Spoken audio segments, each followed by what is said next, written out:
Thank you. We'll bring the regular meeting of October 18th of the Talbot Truckee Sanitation Agency to order. Do roll call. We have Director Smeltzer. Here. Director Cox. Yes. Director Wilson. Here. Sorry, Director Wilkins. Present. And Director Chesson. Here.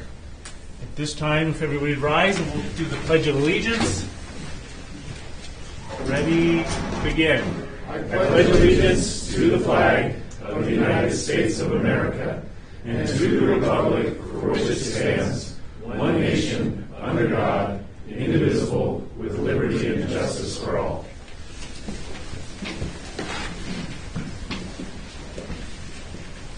Okay. Item 2 of the agenda is public comment. So anybody, the public who would like to address the board on an item that's not on the agenda may do so at this time. Is there anybody who would like to do that? Did we get any written public comments to share? No? Seeing nobody interested in that, we will close public comment and move to item 3, professional achievements, awards, and anniversaries.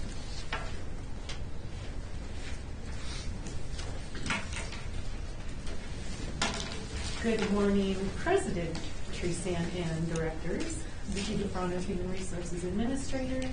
As we do on a monthly basis, I would like to acknowledge several staff members for their professional achievements and awards. And several of them were able to make it here today, so thank you for that. And first up, I would like to acknowledge 2 promotions. One is Scott Fleming, who was promoted to Senior Engineer. Congratulations, Scott. And the other is Dan Underwood, who has received his Wastewater Treatment Plant Operator 3 certification and was therefore promoted to Operator 3. Congratulations, Dan.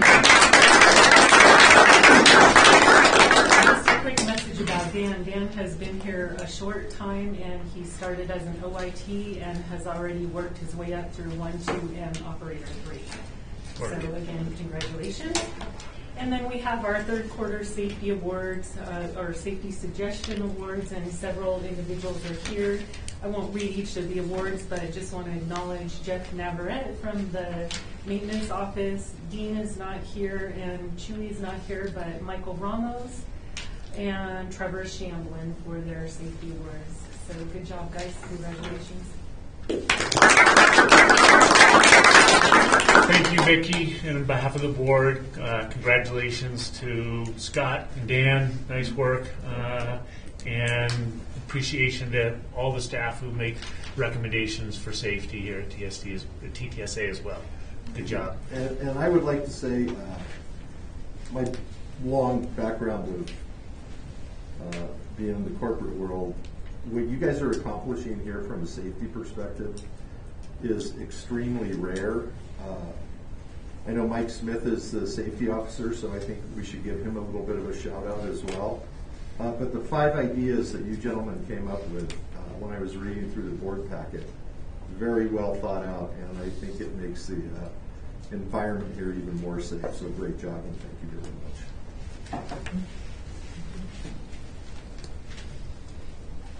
Anything else? We'll move on to item 4, the consent agenda. Anybody interested in pulling anything? Thank you guys again. From consent? Not. We will move forward. I'll make a motion to approve the consent calendar. I'll second. One second. 1 second. We do need to pull the financials from the consent, correct, Crystal? Oh, okay. Okay. Staff would like to pull that, and we'll put that at the beginning of the regular agenda. So I'll modify my motion to approve items 1 and 2 on the consent calendar.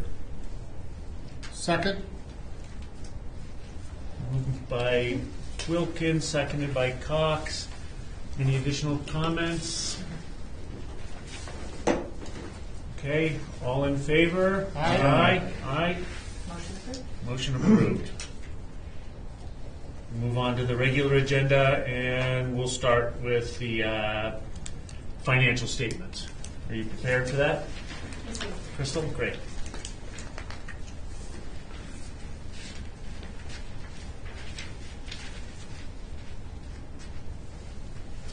Good morning, directors. So the reason why we pulled the financials from the consent agenda is because we needed to make a correction on Fund 10 between the time we submitted the board packet and today. And the corrections are, if you look at Fund 10, we had to update the tax revenue. We had an amount in there that was fund interest, and we needed to correct that. So the tax revenue was corrected. It should have been $1,172 instead of $3,054. And then the employee benefits line in the previous statement was reported at $548,504.34. However, that amount included the $450,000 reimbursement, which we did in August, and we net that, or we add that back and take it out to show the $450,000 reimbursement. We did that in August. We forgot to take that out for September's information, and the true expense in September is $98,504. Year-to-date information is correct. Thank you, Crystal. Any questions from other board members on the financial statements? No, you guys got to review that on the finance committee, or I guess not until the modified documents. Right. Any questions from members of the public? Make a motion to approve the financial statements. Motion by Director Wilkins. I'll second. Second by Smelser. Any other comments? If not, all in favor, say aye. Aye. Aye. Motion approved. Great. We'll move on to the regular agenda. Item 5, as agendized. Item 1, approval of updated classification descriptions.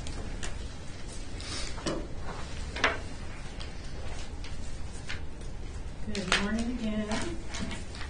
Director Treesan and President Treesan and directors.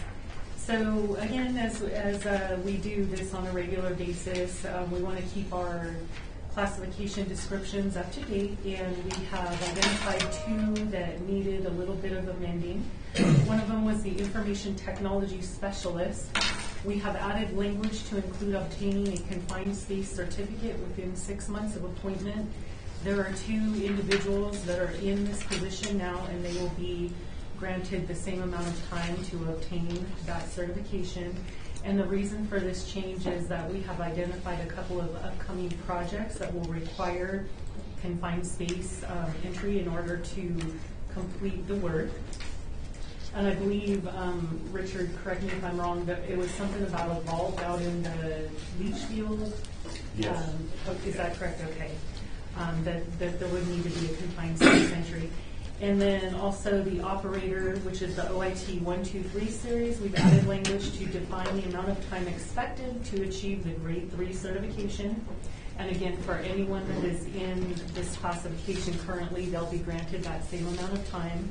It has never been a problem for any of the operators, for the operations department manager, for any staff to achieve this. So anyway, management and staff recommend the approval of the updated classification descriptions. Thank you, Vicki. Any questions from board members on those items? Sounds like good thinking ahead there. So we've got some IT stuff down in confined space. Correct. Okay. We have some various projects coming up as part of the IT state master plan, as far as like new fiber. So there'll be probably work not only in that location, but future locations that would require confined space entries. So just a little cleanup on our end. If there are no questions, anything from the public on that? Not hearing any. Entertain a motion. Move to approve. Going to move to approve the updated classification descriptions. May I have a second? I'll second. Also with a second. Additional comments? None? All in favor? Aye. Aye. Motion approved. Thank you, Vicki. And next item is a presentation and discussion of the agency sewer connections fee study by HDR Engineering. Morning again.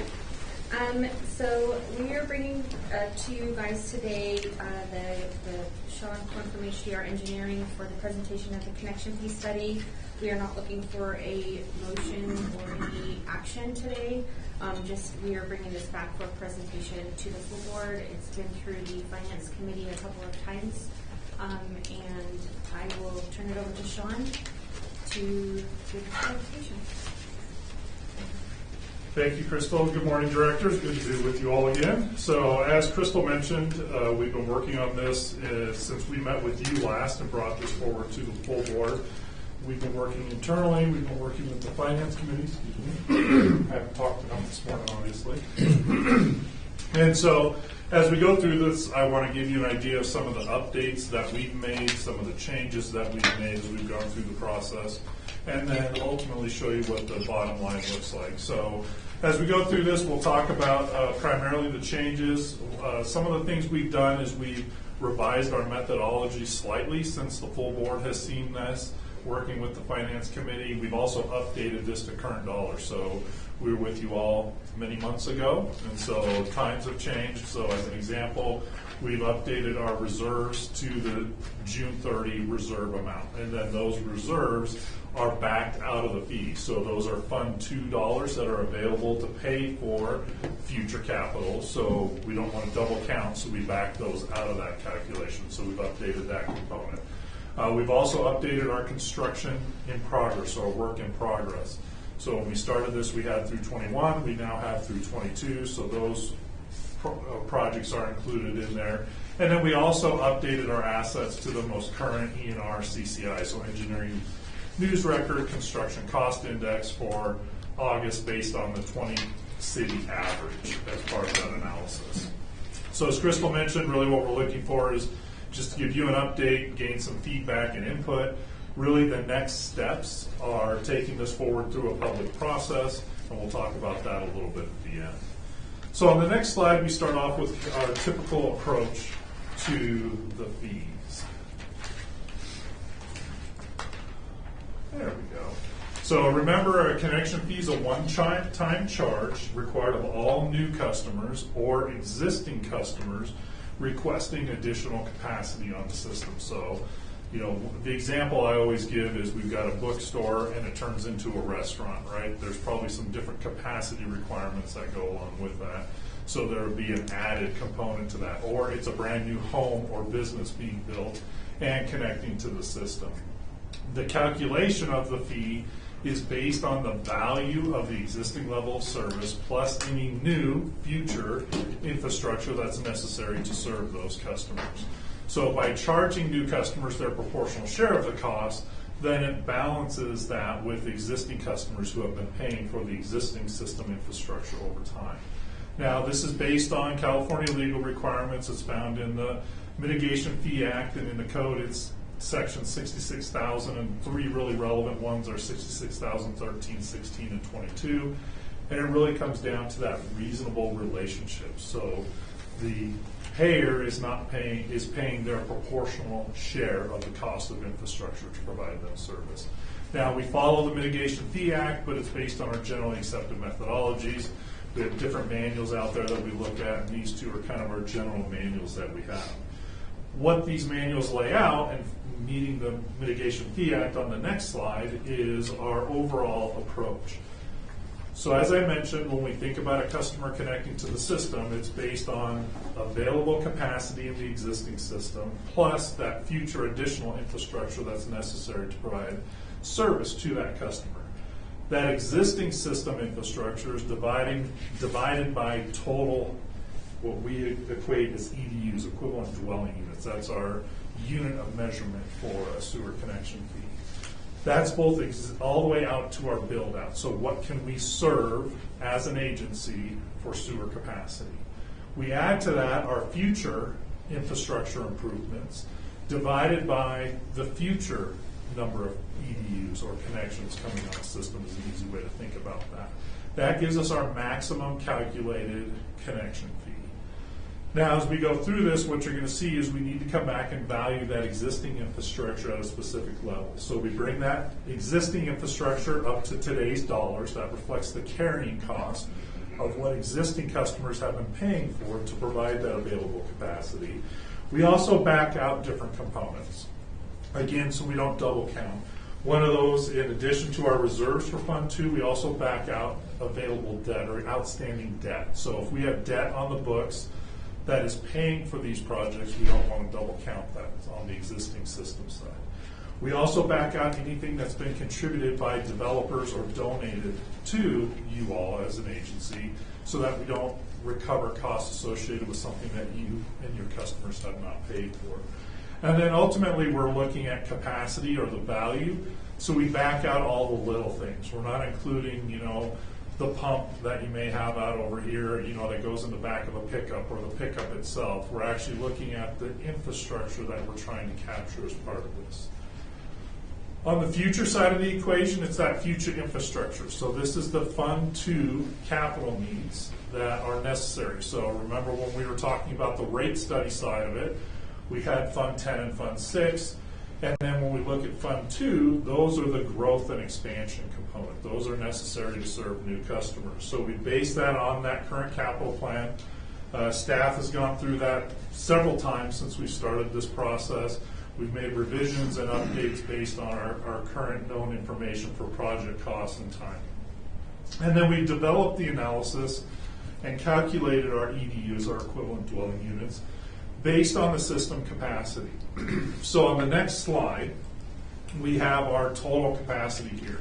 It's in the red box, 9.6 MGD, that's our max dry weather capacity here at the plant, that's what your permit talks about. Then we have our existing average flow, which is our 6.13 million gallons a day. So the remaining flow is our 3.47. Now we base that on an equivalent dwelling unit calculation of 200 gallons per day. And that gives us our existing EDUs of 30,650, remaining or future EDUs of 17,350, and a total capacity of 48,000 EDUs. Those numbers then become our denominator or the basis for calculating the fee when we look at the value of the infrastructure. So starting with the existing system, on the next slide, we have our current. So remember when I talked about our existing, we bring up our assets that are in the ground to today's value. That reflects that carrying cost of the infrastructure that's in place to serve customers today. And you can see on the right-hand column, we take our existing assets up to $363 million. We have work in progress of $3.5 million. We back out $19.6 million of contributed capital, $3.6 million of outstanding debt principal. So this is the debt principal that's being collected through the rate. So it's Fund 10/6 component of paying the annual debt service. And then we backed out almost $18 million of Fund 2 reserves. That was as of June 30 of this past year. That gives us a total existing plant value of $325 million. You divide that by the total capacity EDUs, the 48,000, and that gives us $6,779 for that existing facility component. So that becomes that first piece, the left-hand box in the prior slide, of what we're going to calculate as part of the fee. The next slide starts talking about the future. So what are our capital needs as we go through this? And so as you look at the top chart, the top left, that is our existing capital plan. That is based on, ooh, I like that. Thank you, Rochelle. You're welcome. So this lays out the timing of those Fund 2 capital improvement projects. So you can see Fund 2 in 24 and 25, fairly low, and then we start peaking and getting into these spikes of higher Fund 2 capital improvements that are related to expansion. A lot of those are related to the disinfection project, the digestion improvement project, primary, secondary treatment, equipment, vehicle warehouse, some of the bigger projects that are in our capital plan that are in part, not in all, in part related to Fund 2, because there's a portion of these projects that are also back in Fund 10 and Fund 6 that are being paid on a pay-as-you-go basis or financing. The next slide down at the bottom right is how we're looking at funding these.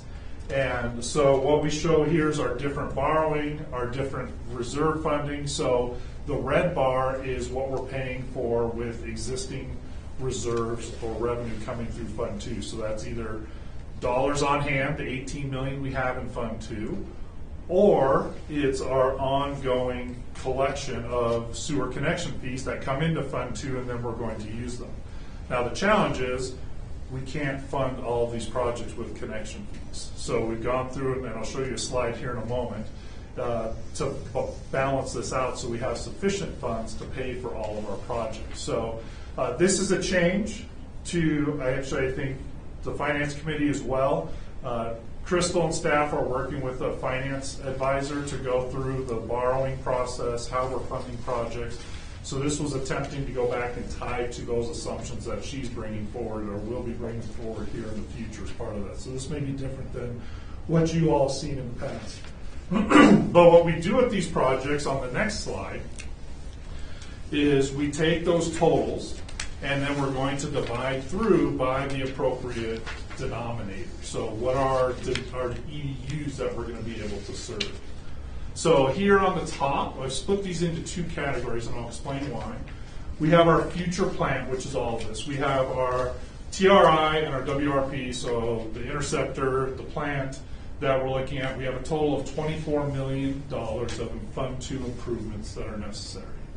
Those are divided by the future EDUs, the 17,350. That gives us a sewer connection fee for that component of just over $1,400. There's another component of our Fund 2, which is the WRP new facilities. Those are more, this is more of the digestion improvements. These are more regulatory driven overall components. And when I think of these, even though they're in Fund 2, it's a benefit to everybody. And so we divide those through by the 48,000 rather than the 17,350. So that brings us an additional component of $781. So a total future component of the sewer connection fee of $2,182. So again, thinking about why we're incurring those costs, who's benefiting from those costs that are related to Fund 2 capital improvements. So to summarize the overall connection fee, on the next slide we have our total. It's the existing plus the future. So it's that 6,700 plus the 2,100, so we get that total maximum allowable connection fee of 8,961. Again, this is the max that the board could adopt as going through a connection fee process and public hearing process that we'll talk about here in a moment as part of this. That's compared to the current fee that is $5,000. So go back to 2018 when we looked at this. We didn't have the master plan. We didn't have those future capital projects. We looked at just the buy-in component or that existing component, and it was about $6,200 when we did that calculation back in 2018-19. So again, right on par with what that looks like. Now we have the future improvements that are necessary to continue to serve growth for your customers that we brought into the calculation. So as we move forward, one of the things we wanted to look at is how does this play into our future plans and our assumptions as we go through this. So as I mentioned at the beginning, a connection fee analysis is a value of capacity analysis. However, one of the things we want to look at is how does this fund our overall improvement needs from a cash flow perspective. So what you see here on this chart is the last several years from 2014 to 2023, so up to today, left to right. You'll see the number of new connections for your system.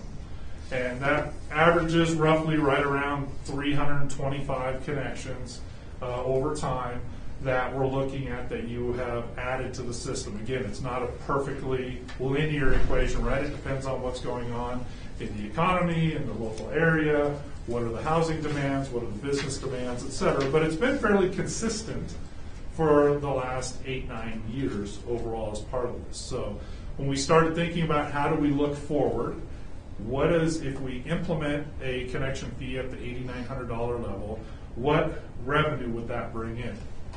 So taking that information, and we go to the next slide, and thinking about how we're incurring costs, then how does that revenue match up based on those new connections that we have? So on this slide, what you'll see is blue and red again.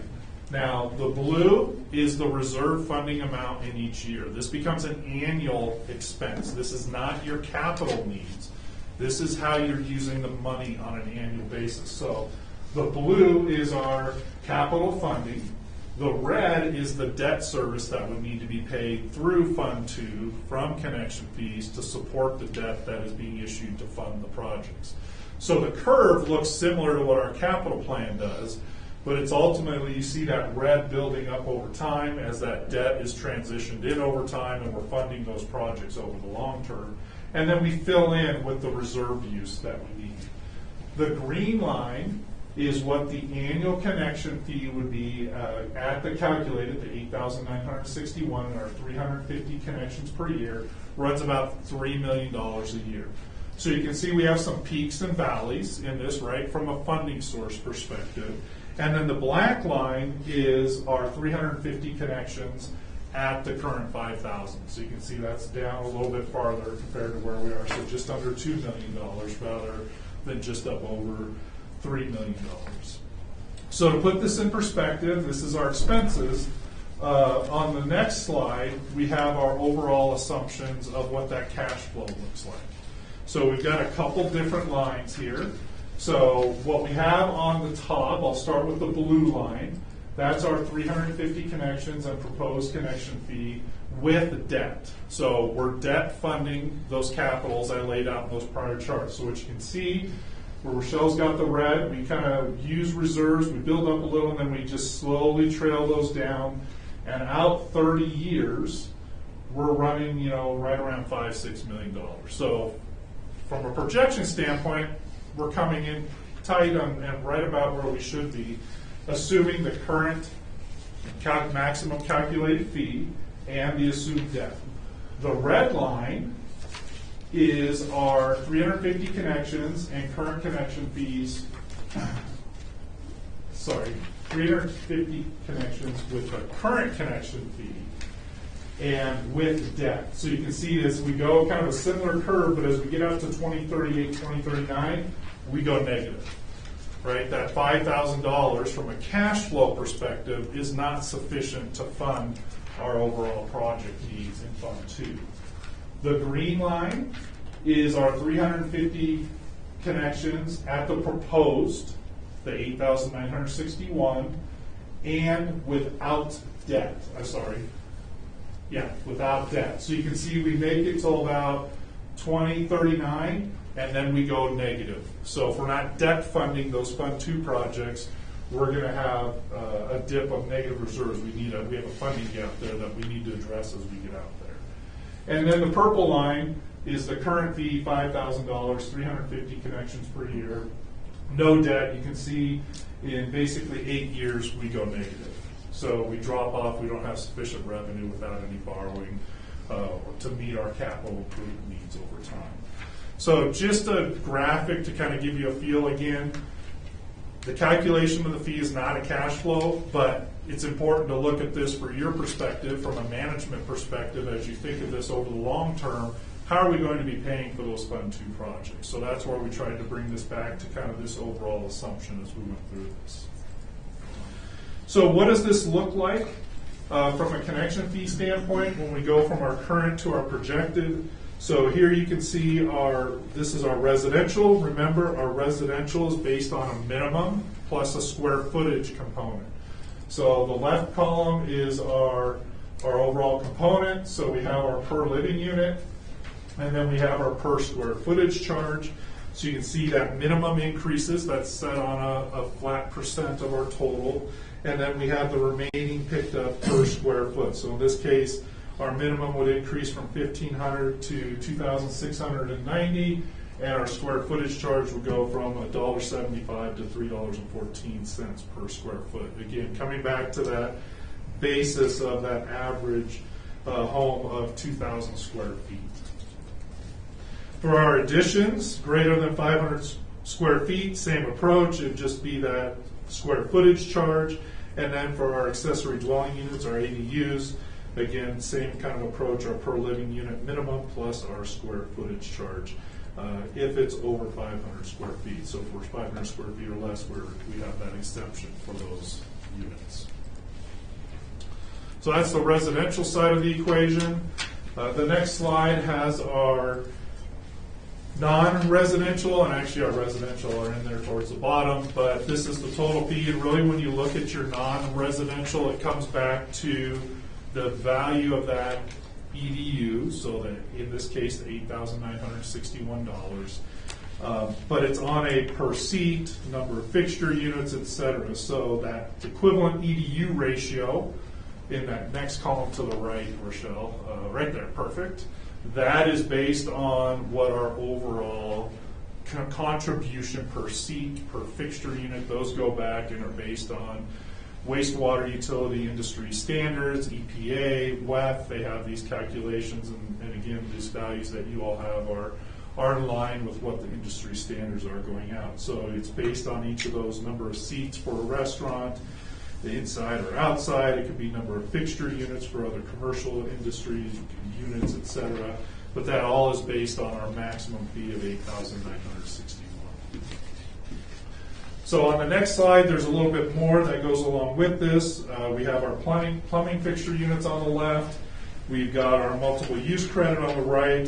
Just an important one is the bottom right side.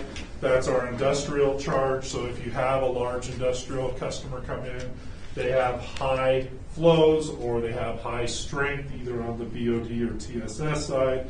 You also have TDS, total nitrogen, total phosphorus. If they can impact that system, that has a constraint here at the plant. So when we come back and calculate that EDU, it's based on our typical domestic strength customers. So what we receive from a typical single-family home, what we receive from our typical business, and what those impacts are on the plant and the treatment process. You get a large industrial, they're dumping some nasty stuff down the pipe, it hits here and it clogs up the plant. And then some of the folks in the room here aren't happy and they're scrambling trying to figure out how to deal with this, where it's coming from, who's doing it, etc.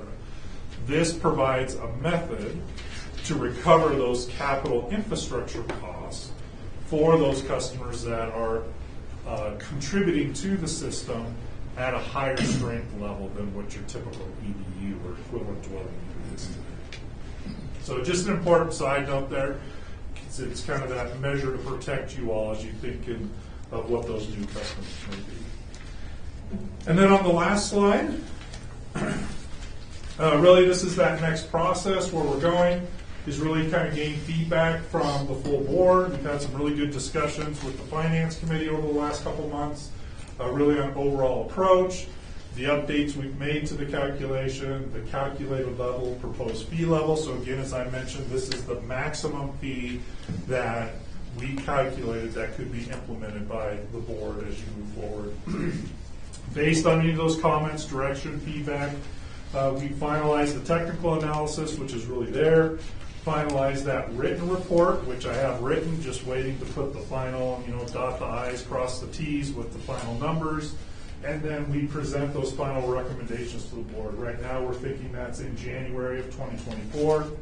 At that point, the board could accept the fee study, set a public hearing for February 2024, and then hold that hearing and then adopt the fee at the board's desired level at that time. Now, just so you know, back on one of the earlier slides, I had another bullet. One of the requirements under the Mitigation Fee Act is that you do notify interested parties. And so generally those are folks that are on the list. They've contacted you. Others, there's developers in the area, CAT in the area, Mountain Housing Council, et cetera. Folks like that we've talked to in the past as we've gone through these connection fee studies to make sure that everybody's aware of what's going on, so they have that opportunity to be at the board and provide you with their comments and thoughts on the process. With that, I'll turn it back over to the board for any questions or discussion. Great. Thank you, I got Sean. I got a Dale? question. Couple of questions, Sean. First off, thank you very much for helping us out with this. It's good to see you again. And you can correct me if I'm wrong, Sean, but in one of your previous presentations, you made a comment that to be on the safe side of looking at our connection fees and our rates, that we should be looking at a minimum of 2% a year to be able to keep up with the rising cost of doing business. And when I look at the 2017 connection fee quota as $5,000, and here we are 5 years or 6 years later, and we're looking at $9,000.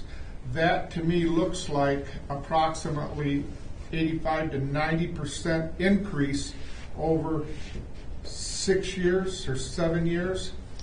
And I'm not really clear on the 2% rate cost per year when we have a projected 90% or 85% over 6 years. So we have, and I might be wrong with that 2% that you had told us before, and I don't remember which rate study it was, because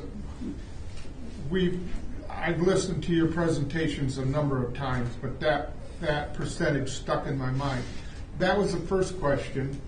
And the second question, Sean, is when you calculated these rate increases, I didn't hear you mention anything about inflation or the cost of getting money in the interest rate for borrowing money. And when you look at what's happened over the last 4 or 5 years with interest rates and inflation, it seems to me that would be an impact on your projection of what we should be looking at the very end. Did you have any kind of calculations for interest and inflation in your calculations? I did. So 2 things. I'll answer the second question first here, and then I'll come back to the first question. As far as inflation is concerned, when we calculate the connection fee, it's based on the capital in today's dollars. So even if we're looking out to 2036, that $1 million in 2036 is worth $1 million in the connection fee today. Now, what we're allowed to do, or you're allowed to do, is annually you can update this fee based on the ENR CCI, so that Engineering News Record Construction Cost Index. So let's say you implement this fee in March of next year. The following March, you can add an inflation factor to that, and you can do that each year if the board desires. So that's how we capture the inflation and the connection fee going forward as part of that. So we don't build it in because we don't know, what's the value of that $1 million in 2036.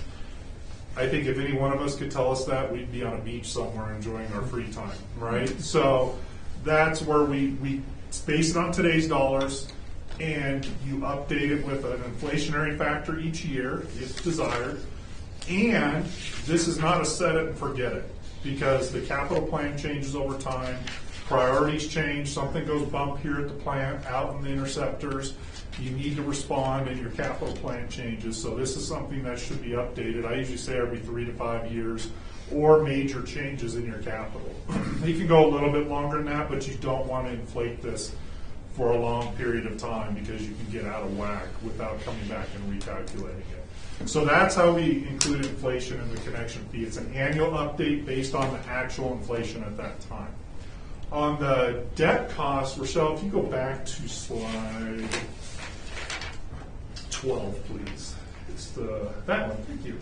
So for this analysis, when we looked at the cash flow, then we took the numbers from the financial advisor that Crystal's working with, the debt assumptions that he had in his analysis, and we assumed 30 years at 4.5%.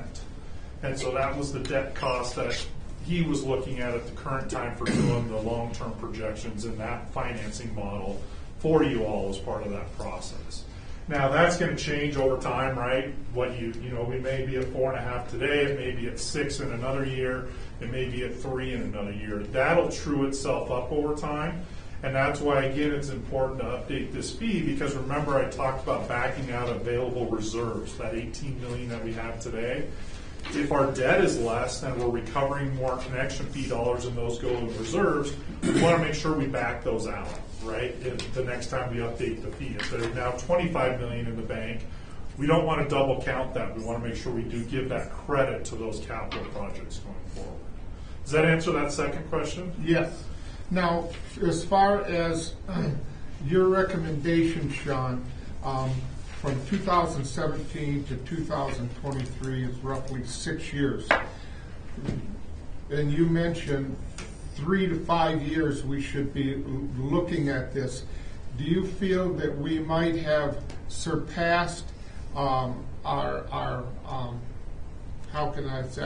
deadline of looking at a rate increase, and maybe we should scale back our timeline to 3 years of doing exactly what you're doing now instead of waiting 6 years and looking at a 80% increase in our connection fees? So I'm going to back up a little on you to answer that question. So back in the prior study, we didn't have the master plan, we didn't have the forward-looking capital.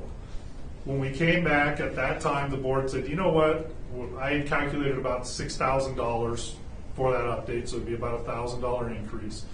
The board at the time said, you know what, that's pretty close, the 5 to 6,000. We don't know what we need to do in the future, so let's hold it at the 5 and let's see what that looks like. Now we're at here's what it looks like, right? We're adding about $3,000, $4,000 in the future component. $3,000 as compared to the number we calculated, just under $3,000 that we calculated back in the last study. So I don't think it's the fact that you've missed that opportunity from a calculation standpoint or implementation standpoint. It's just now you know what you have out in the system that needs to be completed. And that's probably the more important trigger to update these fees is, if you update your master plan or you have an update to the capital plan, it's important to come back to this to make sure that those numbers mesh as we go forward as part of that. So the big change is just the fee not having changed in some time, plus we've got a lot of new infrastructure that's needed to continue to expand and serve new customers connecting to the system. Can I add to that? So in 2019, I believe the study was, we changed it from being $5,000 no matter the square footage of the home. So if you had a 500 square foot home, you're paying $5,000. If you had a 5,000 square foot home, you're paying $5,000. So we changed it to the $1,500 flat rate and then the $1.75 per square foot to make it more fair based on the square footage of home. So if you're a 500 square foot home, you're $1,500. If you're a 2,000 square foot home, you're $5,000 now. So just for some clarification and insight on that. Thank you. And I think good point, thank you, because I think that was one of the discussion points that we went through that last time is, okay, I always talk about not taking too big of a bite of the apple, right? We start changing too many things and it really has some significant impacts down the line on new homes, new businesses, et cetera. So I think that was one of the board's discussions, okay, we can implement this square footage approach or get our master plan and we'll move forward and see what that's like. So, Sean, on this slide, this kind of was where the numbers connected for me. The green line is what it would be if we chose to go with 89, 60, and the black dash line would be maintaining current. And that looks like it's approximately 1.3 million per year. So out of the course of 24 years, that's 31 million and change. Okay. And that's the next slide. That's where we start seeing where those lines, right? They just kind of nosedive Right. as we go through that. And again, we're not calculating cash flow, we're calculating a value of capacity, but this is important for Crystal and Richard and others in the room and the board to understand. This is the amount of projects we have to fund. How do we pay for these? If it's not going to be recovered through a connection fee, we have to come back to some other funding source. Now, that could be outside grants, loans, additional borrowing. It could be through rates, right? That's the transition we have here that balances this. If we're not recovering this at the maximum level that we calculate, and we don't want, or we don't receive any other funding, rates are kind of our fallback as part of that. And so then you would need to look at your rates and say, how do we balance that out, then, right? How do we build that into that analysis? As I mentioned during the rate study, we didn't look at the connection fee, but it was part of that analysis, right? There, it's all intertwined as we went through that process. So, what would that graph look like if year by year we added on the cost of construction cost? So theoretically the same, because if we're adding on inflation to the fee, our project costs in those out years are going up the same amount.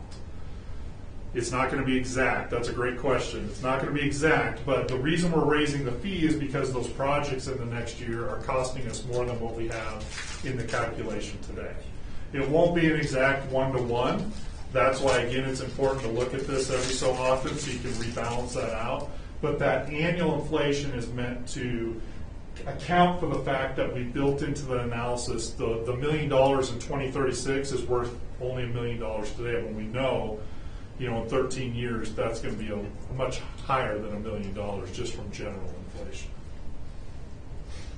And as you get to full build out, right, as you start hitting, this is where it gets, you have this point, inflection point that you need to think about. As you start getting close to your max capacity here at the plant, then it's that decision of how much growth do we have left, and what do we have to do, if anything, here at the plant from a capacity standpoint. Do we have to add more? So as we get out towards the end, that's where it becomes real challenging trying to match that up, because are you adding an MGD of capacity to this plant in 20 years, which who knows what that would cost at that point in time, or if you could do it for a very small number of customers, right? That last 1,000 ERUs or EDUs that are going to connect, we need the additional capacity. How do you value that? So over time, it becomes more critical to manage this on a more frequent basis as you start approaching that max capacity. We've got a little bit of time here, right? When you look at this chart, we've got time, but we also know what happened in the last couple of years with the inflationary impacts. What's that going to be in the next couple of years? Not sure. Hopefully we're back down to historic averages or norms, but there's no guarantee of that as well. So I have another question about the 9.6 billion gallons per day, and then we're going back later on in the meeting about our permit, our waste discharge requirements. I'm a little confused about, we don't have 9.6 million gallons per day, right? Of a permit to. That is what our permit is set at right now. That is our permit level, yes. We are permitted. And when we go to, which is going to come up later, about having the state look at our permit to update it, that's not necessarily I don't believe that's part of what's going to change. It's going to be other requirements. Clear. Thank you. Other questions from board members? Dan? Yeah, so Sean, the theory with connection fees is that we want future development to pay the cost of two things. One is any investment that we need to make to accommodate that future development. We want the future development to cover that cost, as well as any previous investment that we've made that has created capacity that's above and beyond what is needed to serve our current customers. We want future development to basically reimburse that portion of it, right? That's a correct statement, yep. So I guess the question I have, it goes back to that the table related to the existing facilities. So if we just get back to that. Just 187. Oh, that's 14, no, I think. I'm at 7. Oh, yeah, you're right. Yes. So the question I have is that $6,779 number, is that intended to represent the dollar amount that has been, I'll call it, over invested in capacity in the existing plant that we have? Yeah, I would say it's slightly different, but yes, I would say it's the value of the available capacity in the system today. So, as you all well know, we can't just go add increments of capacity in the sewer treatment process. Right. So when we think about, we're going to build it to meet what we think our capacity is going to be, that's the value of what's available today. And the way we get there is we divide it through by the total capacity of EDUs, the 48,000. So it assumes that the existing customers have paid that $6,700 through rates from when they connected, and then a new customer, that's the value of that capacity in the system today that's available to them. So that's the value of the existing excess Yep. capacity in today's system. Correct. So I know one of the other things we've talked about is we cannot use these fees for capital replacement. Correct. So the graph that you put together that shows expenditures over time, all of those expenditures are related to, because we don't necessarily have major plant expansion projects in our CIP. A lot of it is capital replacement projects. So what I'm struggling with is how we've got money that's intended to capture prior investment that's potentially going to end up in our connection fee, and that represents about 3/4 of what our proposed new connection fee is. The bulk of our capital projects are not for new capacity because I think we've probably got the capacity that here at the plant that we need to accommodate build out of the region that we're serving. And I'm just having a hard time rectifying those two issues of, we don't have that much debt service, Yep. right? So maybe you can help me out with that. Yeah, so no, you're absolutely correct in your assumptions as you thought through that process. There are some things in Fund 2 that are truly expansion growth, right? Some of the things you need to do. A large part of that is when you think about what's going on behind us here at the plant, is you have, I'll just pick on, this is not an exact number from this, because I'm just going to make it up to make it easy here. We have a digester out there that we're going to replace. Right now, that's only running at 50% capacity.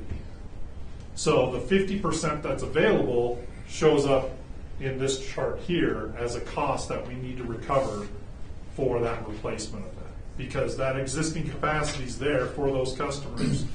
Hasn't been utilized yet, so we need to capture that over here when we calculate the connection fee for the value of that. So a portion of this is you're replacing it, but there's still available capacity in it, so that a remaining capacity is eligible in the connection fee. So staff went through each project, and I'll give you a number, it's roughly around 12%, 13% of some of these projects end up in Fund 2. 88% of it is back in Fund 10, Fund 6, funded side of it. So using that example you just threw out there, if we're replacing that digester, we could use up to 50% of the funding coming out of the connection fee source for the digester replacement. So we can in fact use connection fees to do capital replacement of existing facilities. I'd say under two circumstances. One, there was available capacity in it for future customers, and two, it's in our report, right? That I think is an important consideration. Is, you know, when folks will review this, whether it's internal, external, you know, we need to make that nexus or that relationship between the fee charge, revenue collected, and how we're using it. That's the Mitigation Fee Act. And so that's where we want to make sure we come back and we documented, here's the project, here's the how and why, and here's how we're using that money to fund that component of it. That's also part of the discussion when you look at this chart. We have the new debt coming on to, you know, smooth out that overall cash flow need. The fees connection fee revenues can be applied to that debt for, again, these expansion, future projects. So gross numbers, the total plant capacity currently is 9.6 MGD. We are currently using about 2/3 of that plant capacity, at 6.13 MGD or something like that. Yep. So just at a gross level, is that suggesting that as we replace capital infrastructure here at the plant, that on average, 2/3 of that needs to be funded through other sources, and that 1/3 of it can be funded through connection fees because we've got excess capacity in the plant? We've got a 1/3, we've got a 33% excess capacity in the plant. At a very high level, 1,000-foot level, I would say yes, but it's going to be very unique to each of the different projects, processes out here. Some may have more capacity than others. Others may be a true replacement. So that's what, when we went through our list, or staff went through the list, that's what they were looking at. But on average, in general, that would be a fair statement to make. So does that mean with every capital project that we're looking at here at the plant, where we're doing replacement of existing infrastructure, that we would be going through this calculation to figure out how much of that project is related to serving existing customers versus how much is related to serving, how much of that is excess capacity? Yeah, and for the most part, that's been done. So, Rochelle, if you go to slide 9, please, thank you. So that 24 million and that 37 million, that's how we came back to those dollars, is looking at that capital plan and saying, what portion of these projects, of the total capital plan that was identified in the master plan, have that capacity component related to it. So that's where that $61 million came from. Okay, and then one, maybe two more questions. What's the current EDU total that we serve here at the plant? So right around, like actual connections, EDU? Yes, the total dwelling unit equivalencies that exist today. So that's closer to our almost 43,000. So we're at 43,000 today, and that would increase to 40. We're assuming that EDUs are only going to increase 5,000 from now through build out. So this is the fun conversation. So, yet from a connection standpoint, and what folks have funded, connected to and said we're X number of EDUs, whether it's a single family home, which would be 1, it's a restaurant, it's 5, etc. That's our 43,000. Your demographics, the seasonality, the second home ownership, it's down where there's not 6,000 left, there's 17,000 left from a flow perspective. That's the other important aspect of the study, is as you start getting towards or closer towards that 9.6 MGD, is that due to total new connections and growth on the system, or is that due to more people being up here more often? So the 48,000 dwelling unit equivalent number, that's an important number. Yep. Because that the higher that number is, the lower our connection fee That's correct. ends up being. So we're at 43,000 EDUs today. We're saying we're only going to increase 5,000 EDUs, which would indicate whatever 10, 15% growth in the region between now and build out of the region. And I think that number sounds lower than what the actual development potential is in the region. So my question is that 48,000 EDU number too low? It feels like it is. I would say no, because all of your planning and documents, how you've approached the sizing of the TRI, the plant here, all that comes back to that 200 gallons per day per EDU. So that's what's driving how you're evaluating this. For this study, we did, or staff did look at from a project, by project perspective going on back here, they did incorporate this 43,000 to look at what would be that growth or expansion component. So we tried to blend those two approaches just because of the demographics that you have up here. Right, but I don't know, I'm just feeling like there's a disconnect because we're saying existing flow is 30,650 EDUs in this table, but we're saying our actual billing basis for EDUs is 43,000. So I'm having a really hard time rectifying that. So remember, we're coming back to the value of capacity. So the 43,000 EDUs is the rate side of it, right? It does come into play here, but that's our rate side of it. Our flows from those 43,000 are really coming back to that capacity calculation of what's available that we have today based on the actual dry weather flow that you receive here at the plant. So we have the available capacity for that 17,350. So I'm not, the 48,000 to me is correct. The question is it 17,000 or is it 6,000? And if the 17,000 goes down, the fee goes up significantly. And that's not why we picked the 17,000, but that's the math. So that's our dry weather flow based on our design criteria is that 48,000. So it's more on that 17,000. In my mind, to your question, it's more to that 17,000 than the 48. Okay, I'll stop for now. Yeah, that's fine. But Yeah. I might want to come back Yeah, to this. Absolutely. Sean prefaced it by saying this is the messy stuff. I think you said it really is. I mean, I think the issue there is the 200 gallons per day because of our occupancy. Reality is, we actually have 42,000 people connected, and we're seeing much less than 200 gallons per every EDU out there because most of the EDUs are unoccupied. Even during our peak season, there's still a high level of unoccupancy. Dan, did you have other questions you wanted to jump into? Not at this time, but Okay. I may want to come back to this.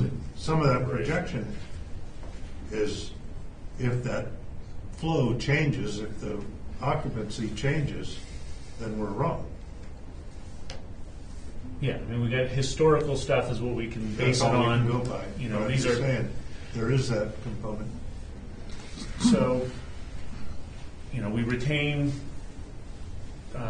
Carollo to do the master plan. They looked at the full plant. They determined that there was on the order of $145 million in necessary capital projects. I believe they determined that 25 million or 24 million was capacity related. And that, if you go to I think it's page 9, that's the 24 million that is truly the facilities that we have don't have capacity to get to 9.6 MGD. They need to be upgraded, and clearly those can be captured from future customers for capacity. The Carollo report kind of stopped there, but we looked at it in this kind of issue, Dan, that you were bringing up and said, you know what, of that remaining $120 million in replacement and repair stuff, some of that serves future customers also. It's not just serving existing customers, and they determined that, really based on that ratio, staff looked at it and came up with something on the order of $37 million of, not direct capital capacity related, but replacing stuff that has additional capacity. $37 million could be recouped in connection fees as well. If we can go to slide 9. In your analysis, we're not going to recoup that $37 million because we're dividing by 48,000, and a good chunk of those have already paid their connection fees. We're only going to get, under this analysis, another money from 17,350. So we would not end up recouping the $61 million that we need. And that's where you can go to that buy-in component to get us to the $61 million that we need to collect for capacity-related connections. So you kind of work it in that way. If we can go to, I think that Sean has done his job in determining our maximum allowable connection fee. I think it's our job to kind of really get into more of the cash flow and what we think the number of connections are going to come in and how we manage our funds. So if we can go to 13 again, it's the sort of fund balance analysis. And you look at that purple line, that one says, hey, this is what's going to happen with our reserves in our Fund 2 over time if we don't borrow any money and we don't change our $5,000 per EDU connection fee. We're fortunate that we've got $18 million in it right now, so we've got a good surplus there. We don't show on this line sort of what our target reserve balance is, but we got about 6 years out before we dip below $10 million, and then it's fiscal year 31 or so. So almost 8 years out till we've depleted the money. So that indicates, we need now's the time for us to be looking at the rate and thinking about how we adjust that. So we do something, but we've got 6 years out, even under this scenario, and we've still got $10 million in the bank. And that's under, I think, capacity-related capital costs that are pretty conservative.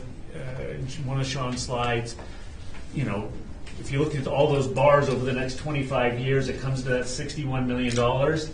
But disinfection is on there, and I think the assumption on disinfection was a wholesale replacement of gaseous chlorine to UV disinfection. Since then we've made some great moves to go to this sodium hypochlorite, so those costs may not be there. We're still we're building out sodium hypochlorite. We don't know what the future holds, but that may be a cost that, when we do this analysis in 5 years, goes away. As we say, that's going to work for us for the long term, and maybe we don't have that huge of a cost. So I think, when Sean presents us with close to $9,000 per EDU connection fee, that is a legally justifiable number we could go to, but we've got customers out there that are going to be paying this. And I'll be honest, most of the growth in TTSA service areas and TSD's area, there's not a lot of growth really going on in Alpine or Squaw or Tahoe City or North Tahoe. It's happening here. It's the customers that I represent. And so it's important for me, and I know that we extended an invitation to CAT and the Mountain Housing Council, let them know we were working on this to try and engage them. I'm sorry they're not here, to participate in this, but they have a vested interest that we have a good number, a really sound, justifiable, and I don't know that the maximum allowable based on what I'm seeing is going to be where we want to follow. I think this is going to be a discussion that we probably have in more detail when Sean comes back or we come back to make the decision. Dale, you referred to Sean's 8,900 as his recommendation. I don't know that it's his recommendation. It's just a number, our maximum allowable that we could charge. I don't know that he's saying you guys should do that right now. I think it's up to us to say we can't go above 8,900, but 5,000 doesn't look like necessarily the best place to continue to stay at, and we got to find the spot based on kind of cash flow and, you know, good assumptions of how many people are gonna connect and what realistically we're gonna be building, where we need to be, and really importantly, whatever we do, let's include escalators to catch up, stay even with inflation, and let's make sure that our policy says that we come back in 5 years. That we're not doing this and then we don't have to revisit this again for 30 years. No, the agency should come back in 5 years, reevaluate kind of where the plant's at, what the facilities have changed, and we can do this incrementally and move down this. And it's not a one-time opportunity to adjust rates forever. I hear what you're saying, Blake, but, you know, seeing what I'm seeing right now, 5 years is a little bit longer than what I would like to see us sit back and reevaluate. A lot of things can happen in 5 years, and to stay on top of it as an agency is what our job is. I would think that a 3-year time frame in coming back and looking at this would be more realistic. Again, I think that we can incorporate into our reserve fund policies a statement that a minimum, or maybe it would be a maximum, you know, of 5 years, we reevaluate this, and depending on conditions, changes in, you know, effluent permits that we're going to get into later in this board meeting, economics, actual connections. If there's a recession and those connections per year go down, you know, we may want to push an analysis sooner than that, but I wouldn't want to go more than 5 years. So I think that's an aspirational item there. And can't we also incorporate the escalators? Yeah, so I think that's a fundamental. I think what we want to do is definitely tie whatever we come up with, we then revisit on an annual basis, an adjustment in that rate to stay even with construction costs, so we don't fall behind. So, you know, again, I think I have some of the same questions Dan raised about some of these numbers, but I can kind of put those aside when I get into sort of I can look at basically this chart up here and say, you know, how is this going to impact our reserves over time, and you know, where can we safely be so we don't end up in a situation where we don't have adequate funds to fund our facilities, and or we're not raising so much money that we're never going to spend. And so we need to kind of find that sweet spot where we have adequate, the right connection fee to keep us at our target level. Right, so the dollars for capital projects are going to come from one of 4 sources. Either connection fees, rates, property tax, or if we get some grant funding. I mean, I think that's it. Grant funding's highly speculative. We know what our property tax is. So it's, in my mind, it's a question of what is equitable between new development, you know, funding these capital projects versus our existing customers. Right. And when I'm not certain if we're at that balance point right now. And we did the rate study already. We just, you know, we're in year 1 of raising rates up. What did it go up? 30? What's that? You know, close to 30% to all of our rate users. And, you know, that whole analysis did, and I've talked to Sean about this, you know, that did exclude the capital, that $37 million in capital that now needs to be recouped through connection fees. And we could have easily said, you know what, that $37 million could be recouped by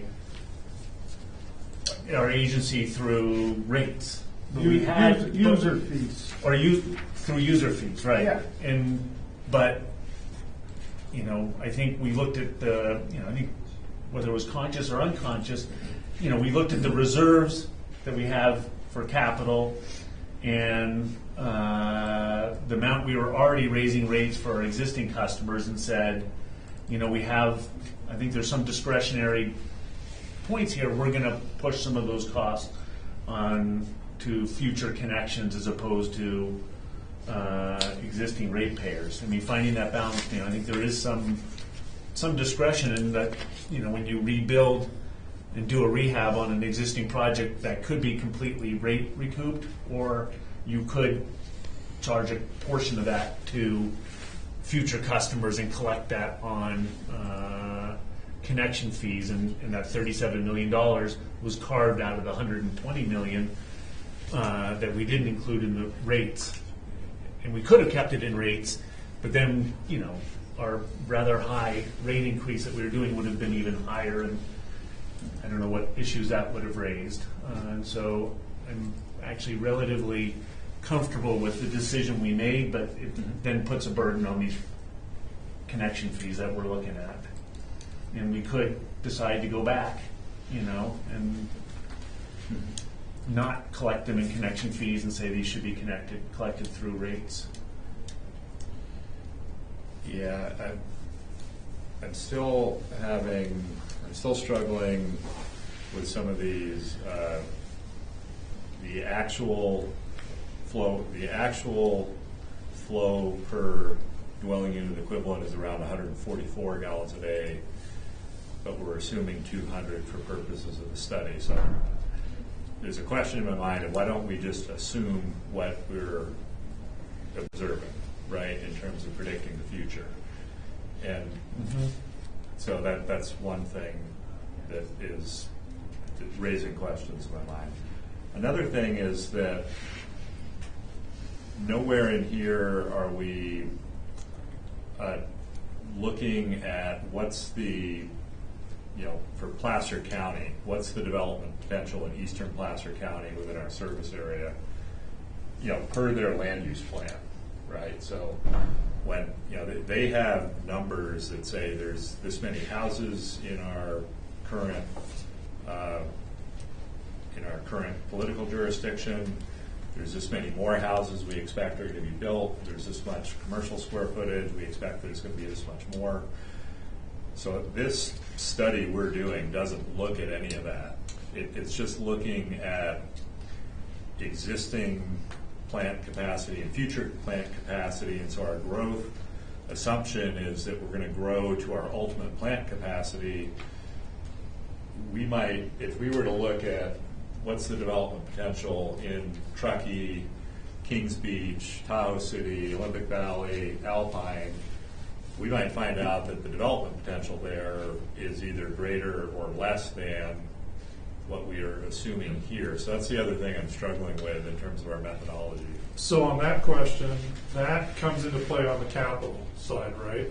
So as we start looking at the total capital, I'm going to go global here, total capital for the agency, here, that's what is driving that. So in that master plan document, looking at what those projected growth demands are going to be, that was what helped plan those capital improvement projects. So as you start getting closer to build out, whenever that is, that's going to start changing those capital projects. Then that rolls into this fee where we say, okay, now we've got to, as an example, we got to expand the plant. We need another half an MGD here or an MGD here. That cost then rolls into here, and then that's purely growth and expansion, right? That total cost is just there to serve those new connections that are coming on at this point in time. And so that's where that growth, what Placer County is doing, how that's driving it, that's what's going to drive your capital plan, which will then filter down into this calculation of what's that capacity and the projects that are necessary to support that. And just as a side note to what you two were just talking about, on average, it was like 12% of the projects out of that master plan came back into Fund 2, somewhere around that level. So it's not like the example I gave where I gave an easy 50-50 split. It's a fairly small component of those capital projects that flow into this Fund 2 piece as part of that. And that calculation was based off of the 42,000 divided by the 48,000. And then the 50%, we had a couple of those. Those calculations came directly from Jay. He had exact numbers of what he still had for 50% capacity and or what we would get additional capacity in, because there were a couple of projects, and I don't know them off the top of my head, I have to look at my notes, that would increase the capacity in those projects. And so we went through line by line by line from the master sewer plan as a management team. I believe Richard was also there. I can't remember if he was there, if he was out. And we spent several hours, several days, over several weeks' time going through each project and determining what could benefit capacity, and then specifically where there were projects where it directly benefited capacity. Dan, you know, I mean, we hired Carollo to do a 25-year look at the plant, and their conclusion, I believe, was that we were not going to need to exceed our 9.6 MGD permit, that the number Over of 25 connections years. over the next 25 years, really we had some stuff to bring, existing facilities, we had a couple unit processes that needed to be expanded. They didn't have quite enough capacity, but the majority of it was just stuff was starting to get old and needed to be rehabbed. But they didn't see us exceeding that, you know, that table, whatever, is very confusing to me also. But the reality is that they looked at it and said, you can go 25 years and these are the costs, and it didn't include a expansion beyond 9.6 MGD. Right. You know, if you take the assumption based on the last 8 years and being a little conservative of 350 connections per year continuing, and that's a crystal ball, but it's based on historical numbers, you know, and multiply that 350 connections per year times 25 years, you're at just below 9,000 additional connections over the next 25 years. We know we have 42,000 connections right now, so it's a, what is that, 18% increase or something like that, somewhere in that order of the plan. And again, Carollo, based on their big old report, did not anticipate that would cause us to need to go back for an exceeding our capacity of 9.6. Right. You know, and so that's great, and 25 years is a good window to be looking at. You know, if you do look beyond that, and let's say we do all this just right to get to 25 years, we're right at 9.6, and then boom, there's a new development that pushes you up another 1 MGD, and those are the only connections coming, it's all capacity. Boy, that new development's, you know, we just designed this sort of the way it is right now. We're going to drain our reserves down to almost nothing because there's nothing left, and then all of a sudden there's something new, and that new development's going to have to foot the entire bill. But growth is supposed to pay for growth.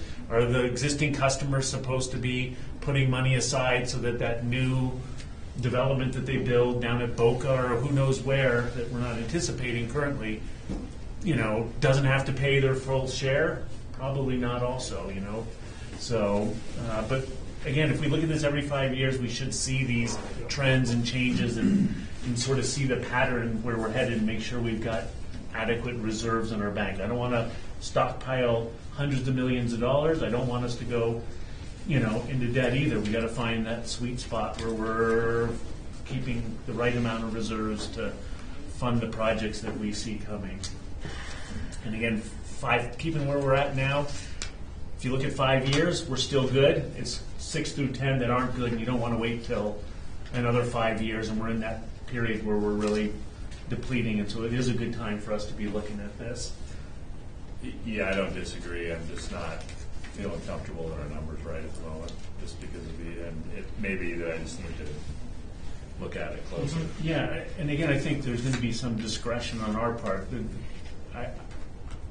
Sean has provided us with a maximum number.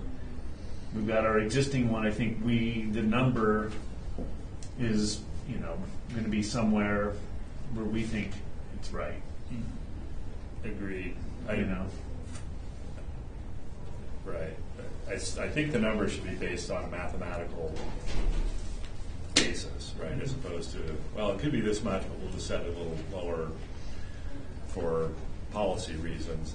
That's not what I'm arguing for. I'm just the fact that there's what we're assuming for flows versus what we're observing for flows are different, and what we're showing in our analysis as being our existing EDUs isn't really what our existing EDUs are. That's the issue I'm having a hard time rectifying. So if you It's like our existing EDUs are 43,000, but for analysis purposes, we're going to assume 32,000, and that's where I'm not understanding.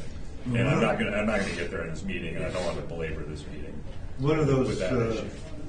assumptions, the 200 gallons, eases my comment about we don't know what the flows are. We're assuming 200 over the 144. That gives us a cushion for changes in usage. Right. So I like that. I like that. Right. But another way that 144 number could come into play is so we've got 3.4 MGD currently, and if you assume 144 gallons per EDU, then your total development capacity goes from 17,000 up to 23,000, right? For the purposes of this mathematical exercise. Right.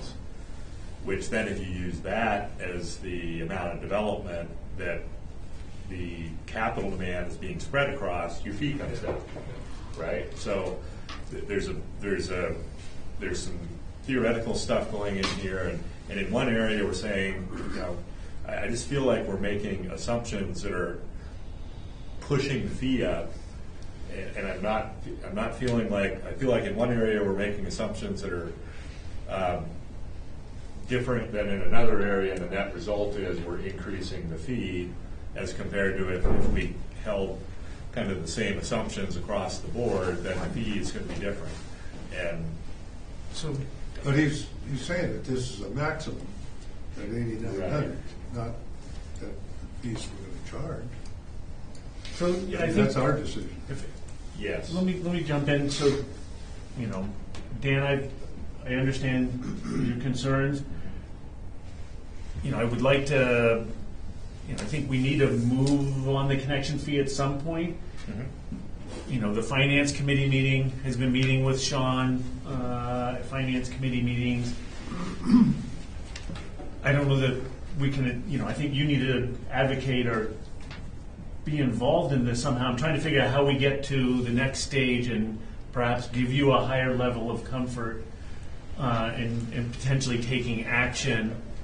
And whether it doesn't have to be me. I mean, it's at the end of the day, you need 3 board members that are comfortable with it. I'm not there yet. Okay. You're bringing up some really good points, though. But I'm just wondering Right. whether or not, and this warrants, and whether you'd be interested in, forming an ad hoc connection fee committee that you sit on. I mean, the finance committee's been dealing it, but it's a little bit. I mean, it's finance related, obviously, but it's not really. It's a big scope that we've taken on beyond sort of reviewing general fund warrants and. Other stuff, and so if you have a desire, and Andrew, I don't know whether we can do that, and whether you have an interest in participating in that, that there be some follow-up meetings to get us to a spot where hopefully, when we have, we don't have to have a consensus here, you're right, but I think the more we can do, if there's some homework to get to the spot where we feel comfortable, all feel comfortable with the decision we make, that would be better also.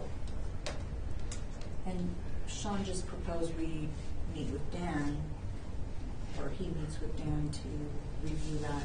And it doesn't have to be an ad hoc committee, it could be just a one-off meeting with. Yeah, I can do that. So I'm long as it's not curious where the forum. other board members are at, because I don't want to dominate the conversation.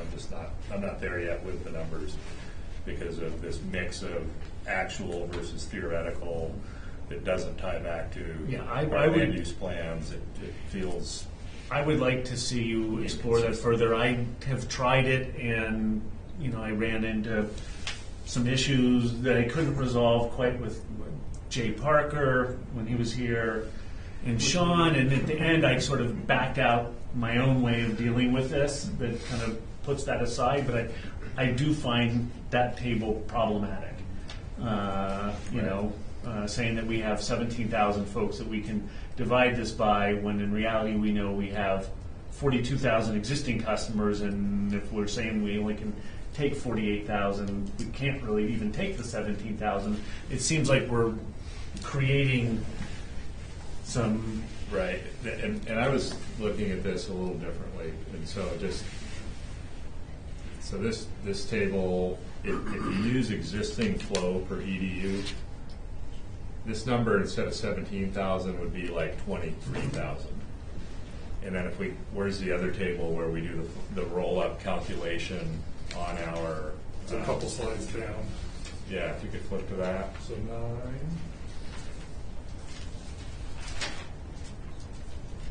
Yeah, 9.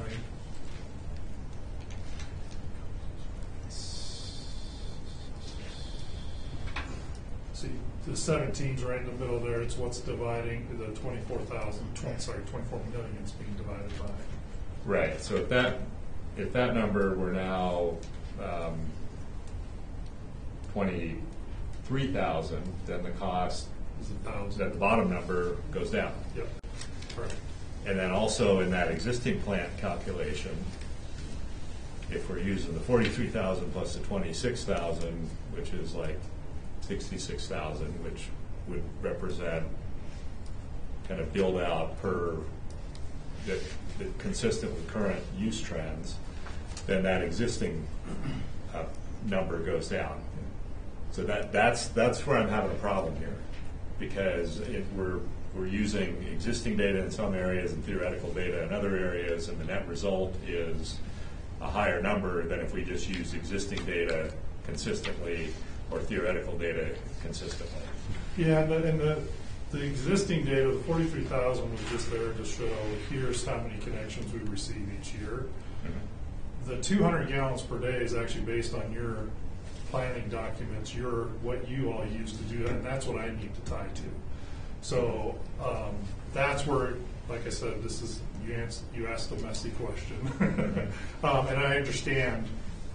Blake and I have gone back and forth several times on this, going through that, right? And so it's a good question, and so I'm totally fine, meeting with you and other staff to go through this and walk through it as well. But ultimately, I try and tie to known values that are out there, and that is a value that is there. That's your planning documents. That's in the master plan, et cetera, that we look at. So, but totally open to discussions and conversations on the process in this. You guys are glazing over. Sorry about dragging us into this. My eyes are glazing over here with all these numbers. Right. I'm just going to sit back and look at reality here of where we've been in the past. And we have a 50-year-old plus plant. The Carrillo report has given us a good indication of what we're going to need to do to keep it first rate, top rate. I do not want to see us fall behind with our connection fees like we did with our user fees. I don't feel that there is too much to have in our capital reserves when we have a 50-year-old plus plant. And I just, what happened to us with the user fees and not raising our rates because everything has been running fine, we made a mistake. And I don't want us to make the same mistake with the connection fees. We haven't raised our connection fees since 2017? I got it before that. Yeah, early 2000s. Yeah. Say that again? I think it's closer to 2004. It was $4,000. I mean,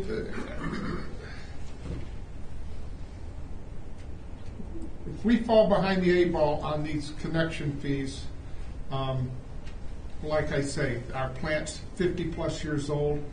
We've got things that can go wrong and that will go wrong, and I don't feel, Blake, that there's such a thing as having too much money in our capital reserves to be able to put together the necessary repairs and replacements. And we can't let the user fees bear the burden of what replacements that we have in a 50-year-old plant. So once again, I don't want to repeat myself. I think that we made a mistake with our user fees. Let's not make the same mistake with our connection fees. I agree, and that's why we're going through this process, is to come up with the right connection fee. Now, So what it you're sounds saying, like- Sean, is that the 8,900 would be a rate, as we're looking at it today, as justifiable to be able to Maximum. max. Yep. Right. And anything short of that would be not meeting the expectations of what you're predicting for the future. Anything short of that 8,900 would be falling short of your expectations for the future. It would be, from a cash flow perspective, it may be, yes. That would be the tricky part, is when we look at those line charts, if, like we've been talking about the 5,000, we go negative in 8 years, right? That's what we're trying to balance. That's not the basis for our calculation, but that's the reality. What we need to look at is how are we paying for this Fund 2 capital? So the 8,900 gets us there at 350 connections. Is it going to be 350 years? Is it going to be, Blake mentioned, is it going to be 100 or is it going to be 1,000, right? We don't know that. So that's where it's important to keep rolling this forward and looking at that so you capture those changes. Yeah, well, where I'm at is I don't like the idea of dancing on the head of a pin. I like the idea of having enough money to do what we need to do to keep this plant in top operating and do what we're supposed to do here in treating effluent. And I don't like the idea of sitting back dancing on the head of a pin. I like surplus. I like the idea of having money in the bank to take care of the projects that we need and not have to worry about going out there and getting a loan or, and going through that. And our reserve policy for this fund is very conservative to have, money in the bank to do that. So I think, Sean's analysis is, real, but I fall back much more on, looking at the cash flow analysis and making sure we've got a rate that, doesn't exceed his number, but that keeps us with adequate reserves. That to me is kind of where the proof is, and so I want to try and move this forward. I think, I'm not sure that it doesn't sound like we've got, we've raised some concerns with Sean. I think it sounds like, there's going to be some communication perhaps with Dan, the Finance Committee. I think we're going to talk about this some more, and so I don't think we were revisiting this again. You weren't available in November. I think December's board meeting is possibly canceled, so we're not really looking at this again, possibly till January. And so hopefully in the interim period, I know it's a busy time of year, we can kind of sort of work with staff and the consultant to have something that comes back in January that we all sort of feel comfortable with. So I agree with everything you said, Dale. I just want to make sure that this is correct. Yeah. And equitable. Here's the thing, Dan.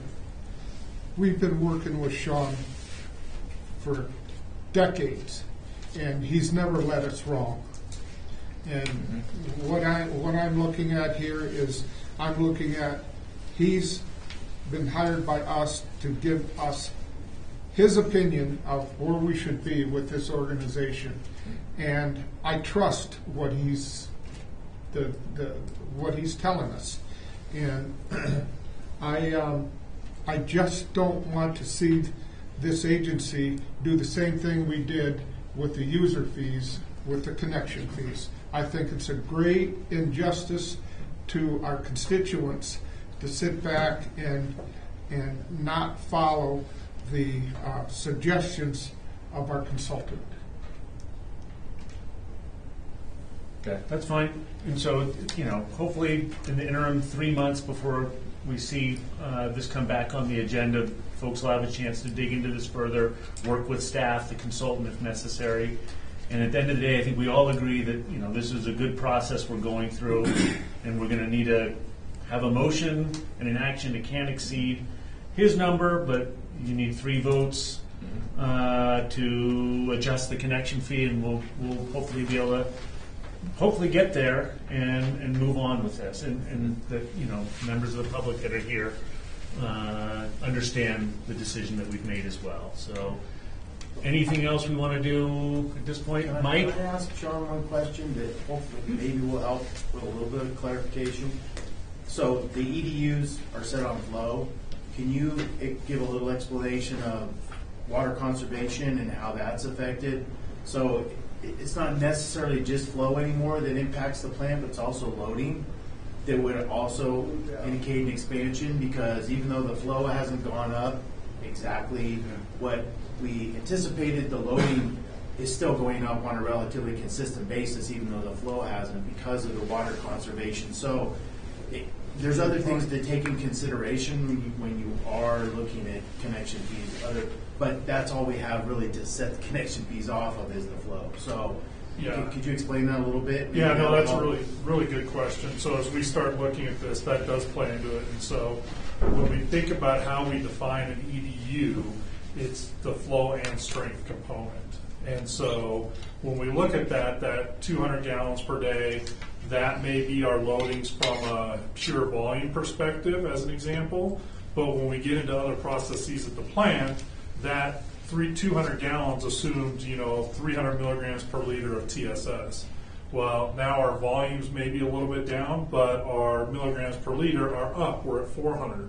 So on average, that still kind of comes back and equates to that EDU of 200 gallons per day. So again, this is it does not require mathematical exactness, but we want to be, as to Director Wilkins' comment, we want to be as mathematically exact as we can be. So that's where, when we looked at those 200 gallons per day, it has multiple components to it. So thank you for bringing that up. That really does drive a lot of our discussion on some of the treatment processes that we have going on. Thanks, Mike. I just think we've got a pretty good framework already set up.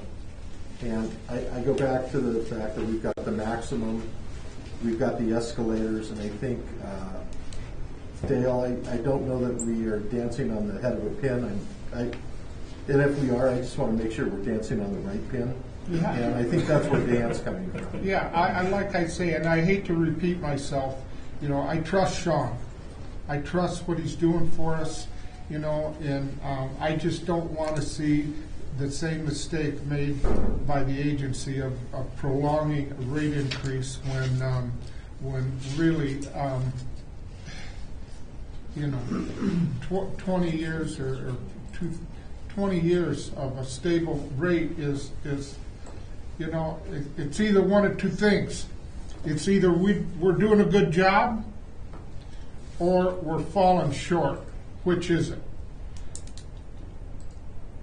Yeah, so far, with regards to connection fees, we've been doing a good job. We've got $18 million in the bank.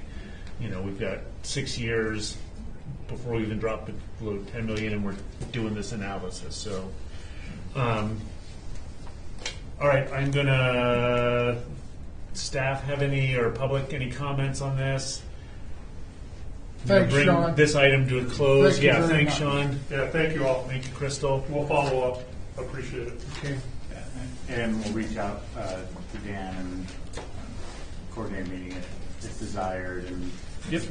work on answering some of the questions that came up in this third. Thanks, Richard. Okay, moving to item 3, the approval to award the 2023 sodium hypochlorite Foundation project. So Scott Fleming is the engineer that's been working on the project, so he's going to do the presentation. All right, good morning, board. Scott Fleming, senior engineer here. As Richard said, here to present to you guys the recommendation by staff and management. So a little background, the project, as you guys previously in another board meeting approved the purchase of a couple sodium hypochlorite storage tanks. Now we need a place to put them. So we're looking to do a reinforced structural concrete foundation to support 3 of these tanks. The proposed foundation is going to be located between WT and corridor 6A. Rochelle, I don't know, do you have access to the plans that you could put up there? Sure, actually, I think they're just following. Yeah, if you could jump to sheet, I think 4 would be good, just to show board if they didn't have a chance to see them. I'll try to see. Yeah. So site location was selected by staff for a number of reasons. I won't go into too many specifics, but a big driver was we need a 20-foot setback from the building for the hazardous chemical storage. So you'll see them offset from the building a bit and the pad location. So just kind of an initial little bit of background there. So the work for the pad, if we end up awarding this pad, is slated or scheduled to occur between October 30th and December 22nd of this year. It's a pretty tight and aggressive time frame, and I think kind of leading into the next point in the recommendation why we only received 1 bid on the project was primarily driven by that. So currently a little bit south of the proposed pad location, I don't know if you guys saw it when you drove in, but you can see it if you really zoom in, Rochelle, just near that spoil pile area. We have 2 rental tanks on site, so we're trying to get those offsite as soon as possible so we can get a permanent solution in place here. We're currently paying ongoing rates for that. So the fiscal impact, we're always talking numbers, just like that last presentation. We received a bid for it for $398,350. This was more, unfortunately, than the engineer's estimate of $240,000. So kind of the state of the market we're in. The bid price for construction of the pad and purchase of the tanks, the store combined are $618,000 if we were to award this project, and the budget is $500,000. The attachment for all 14 of the drawing sheets for the project are included, attached in here, and recommendation is to award the project to Rupert Inc. for $398,350 and approve a contract amount for $440,000 to account for a 10% contingency. Thank you, Scott. Any questions from the board on this project? Yes.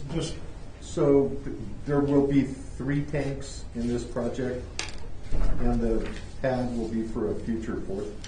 That is correct, yeah. So we have storage. The tanks are 6,500 gallons approximately each, combined just about 19,000 gallons of effective storage volume.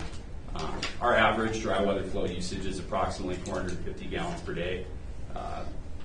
You get about 43 days of effective storage. So ops can talk more to coordinating chemical deliveries in the winter, but it can be challenging at times, I would say. So that was kind of the sweet spot between, I don't know how familiar you guys are with sodium hypochlorite, but there's kind of a bang for your buck for degradation over time. So the chemical, as it's stored long term, will degrade slowly, but effectively you don't want to have 1 million gallons of it on site, right? For a number of reasons, I mean spills included. But so this was 3 for now for where we're at as far as usage goes for average dry weather versus peak wet weather flow events, and just depending on usage that ops sees if they're doing filter backwashes and other things. So with the 4th tank possibility, if we need to take one down and we need to get a replacement, or also for long-term build out as well. Just nice to have space now while we've got a contractor on site. So Thank you. That's the intent there. Dave, did you have a question? Yeah, I do. About the location, and what is there a risk factor? I mean, I'm looking at the operations building and how close it is to it. Is that a risk factor with this stuff? So that's a great question, Dave. It's kind of a balance between effectively how far away do we want to have to convey the chemical from the storage tank to our actual injection point. So corridor 6A is right next to the filters there. That's the final discharge location for our effluent that we're injecting this to. It's the same location approximately if we were putting chlorine solution in. So while, yeah, it is close to the building, we do have some safety measures we're planning to install. So we initially looked at putting permanent barricades in, bollards, as you would say, but they're kind of pricey. So instead, we're going to go with effectively Caltrans. It used to be called K-Rail, but now they're calling it CT Rail long term. We're going to purchase barricades for both delivery cars, people, pedestrians, that will keep people from colliding with the tanks during deliveries. Scott, are these can you give more information on the tanks? Yeah, so the tanks that we approved the purchase of in the last board meeting, they're secondary containment tanks. What that means is the code requires us for these outdoor storage locations to provide a means for spillages. We have an AWT spillage vault that this whole pad has been sloped and designed. And Rochelle, can you jump to sheet 2 more down? I think it's sheet 6 in the plan set. Yeah, so if you zoom in a bit on the pad, Rochelle, you guys can see there's a trench drain built into this project. The intent of the entire design is to slope the pad to catch the trench drain, which ties into an existing trench drain that ties into our AWT spillage vault. So in the event there was a chemical leak to occur on the pad, or if there was an accident per se, say someone broke a line or someone collided with the tank, the design is intended to capture and convey the spill to the spillage vault, which is on the other side of AWT. But so effectively, that's having the tanks be a double wall tank containment anyway meets the code requirement, but we've gone beyond that by also ensuring that a spill would be captured in case it were to leave the tank. So, Go ahead, Dan. Would you see a desire or benefit as a future phase of this project to put a building over these tanks, or are these better off being outside? So yeah, I mean, the chemical freeze point, I think Michael and Greg can talk to this, depending on the supplier varies a little bit, but it's -2 degrees Fahrenheit for standard, and then one of our suppliers was able to supply -20. So the freeze point's low. We did also account for, as part of the previous project that you guys approved the award of, the tanks are wrapped with an insulation and also a heating element as well. So, and I think Richard mentioned that maybe briefly, but the idea is that the chemical in the winter months will be heated as necessary above that freeze point. So if we see that we're going to have to drop, they're all on thermostats that operations can adjust to ensure that we don't hit that freeze point. Simultaneously, in the summer, having a double wall tank with insulation provides a benefit that we're going to see less degradation than if we were just to have single wall tanks outside. So, and some of the challenge, we looked at reallocating some of the AWT space and putting them inside, but having them inside triggers NFPA requirements for fire sprinklers, which that building doesn't have any fire sprinklers currently, so was one of the drivers for putting it outside with the mindset. I think everyone has the mindset of, depending on how it goes, a future cover just keeps snow off if it becomes an issue. But that's what I was curious about. Operationally, there'll need to be an SOP to maintain a certain maximum of allowable snow load on top of the tanks, which I think Dave had a comment on previously on the tanks. And, additionally, too, the whole pad was designed to allow operations to effectively remove the snow around the tanks without hitting any piping. So the trench drains are designed to also carry the carrier pipes for the chemical into the building as well. So they're all below grade so that you won't have the potential for like a snowblower strike against the pipe. And that's also why, I mean, we use octagon pads a lot at this facility for a lot of reasons, but specifically in this application, having those octagonal pads basically creates less of a chance of an operator striking a pipe as it comes off the pad at the trench drain time location as well. So easier to run a snowblower around instead of having to turn sharp 90 right for anyone that runs one. So, but yeah, long term, like Richard said, there could be the potential for an add-on for a roof over the facility if needed. Okay. And Scott, the bid came in fairly high above the engineer's estimate. That's part of it was a single bidder, time of season. Yeah. You know, is there a sense that, and did you guys consider, you know, delaying the bid again till next construction season and continuing to operate with the kind of system we put together? I don't know how that's working, or is that really, you know, I mean, it's a, you know, somewhere around $100,000 potential add-on, if the 240 was, maybe still a little low, but maybe it was closer to 300, we're looking at 400 here. You haven't given us a tour of those temporary facilities. I'm anxious to see us get, the final put together, but I'm just trying to understand the timing and.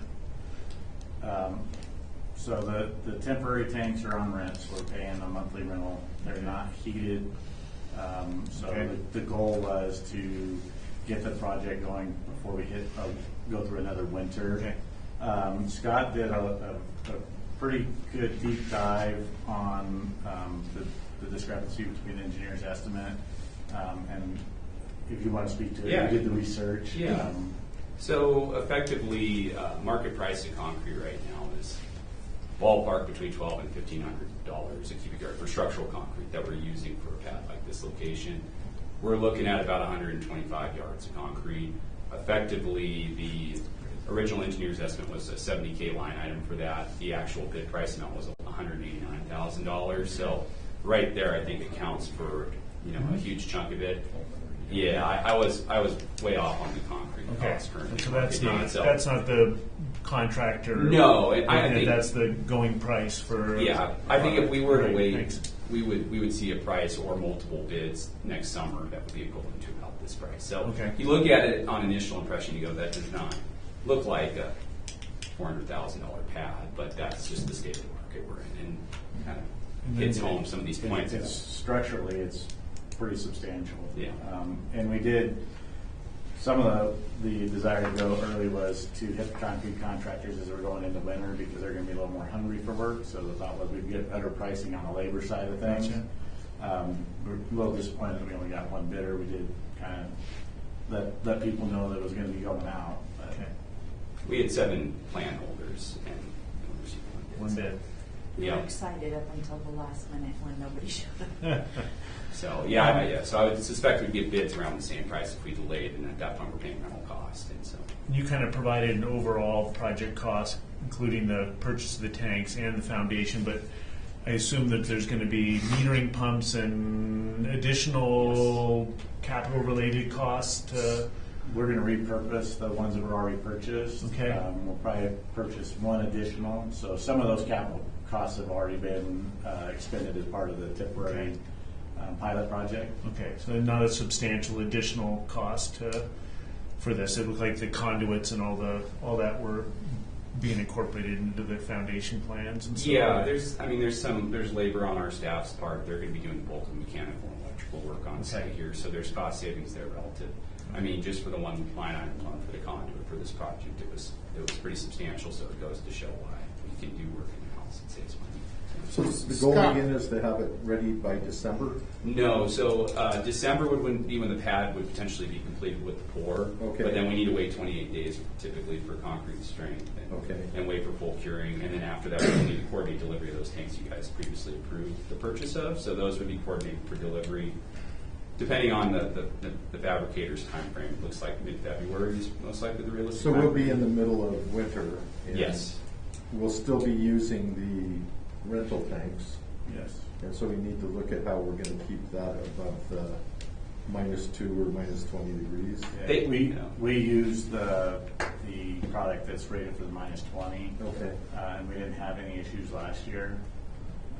Kind of hoping the tank manufacturing get here early and. Scott, I need you to repeat something for me. What's the ETA date of completion for this pad? For the pad, so the pour itself would be mid to late December, with curing occurring from December through January. And then after that, we could coordinate delivery of the tanks once we close up the contract with the contractor and do punch list. Are we prepared to be able to cover the pour and go through the safety measures necessary to make sure that we maintain some integrity on that pour, being it's in the middle of winter? Yeah, so we built into the contract the cost for the necessary heating pieces associated with the concrete cure. So we do need to maintain specific concrete cure set point temperatures. Those are written into the specs and were bid accordingly by the contractor.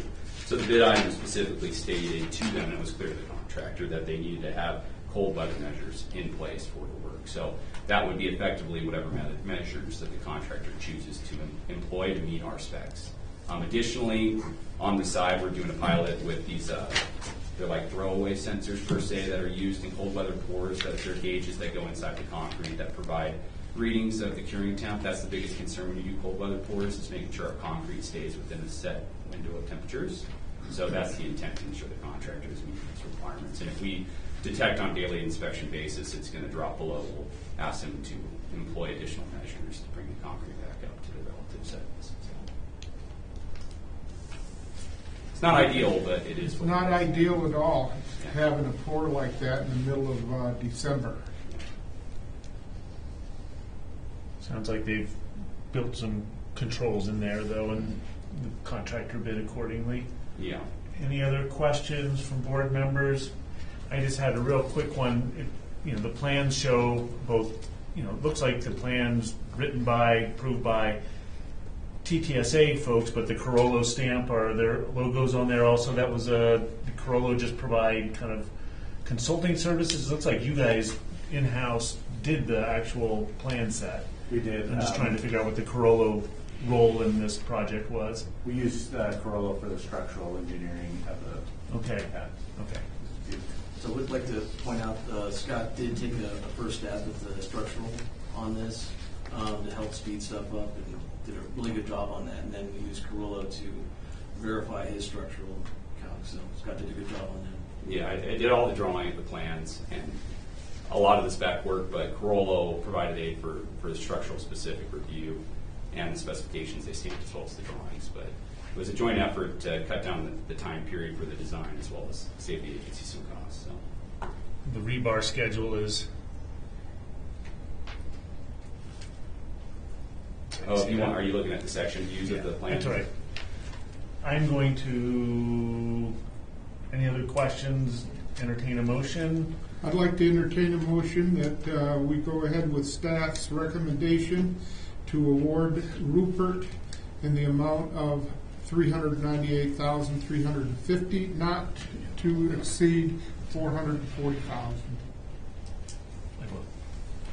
Sorry. Second. And is there any public comment on that? Nope. And I will ask for a vote here. All in favor? Aye. Aye. Thank you, staff. Is that Wilkins for the second? Yeah. All right, moving on. Discussion of engaging the Regional Water Quality Control Board to update the agency permit. So I'll take the lead. I asked Greg, our chief plan operator, to sit in case there's any technical questions.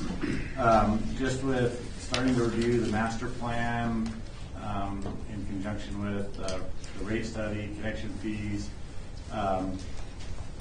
Started looking at our WDR. This has been something that the regional board's talked about issuing us an updated one over the last few years. I don't know how far back that goes. Michael might have a specific date, but it's been at least the last 3 or so that I've been here.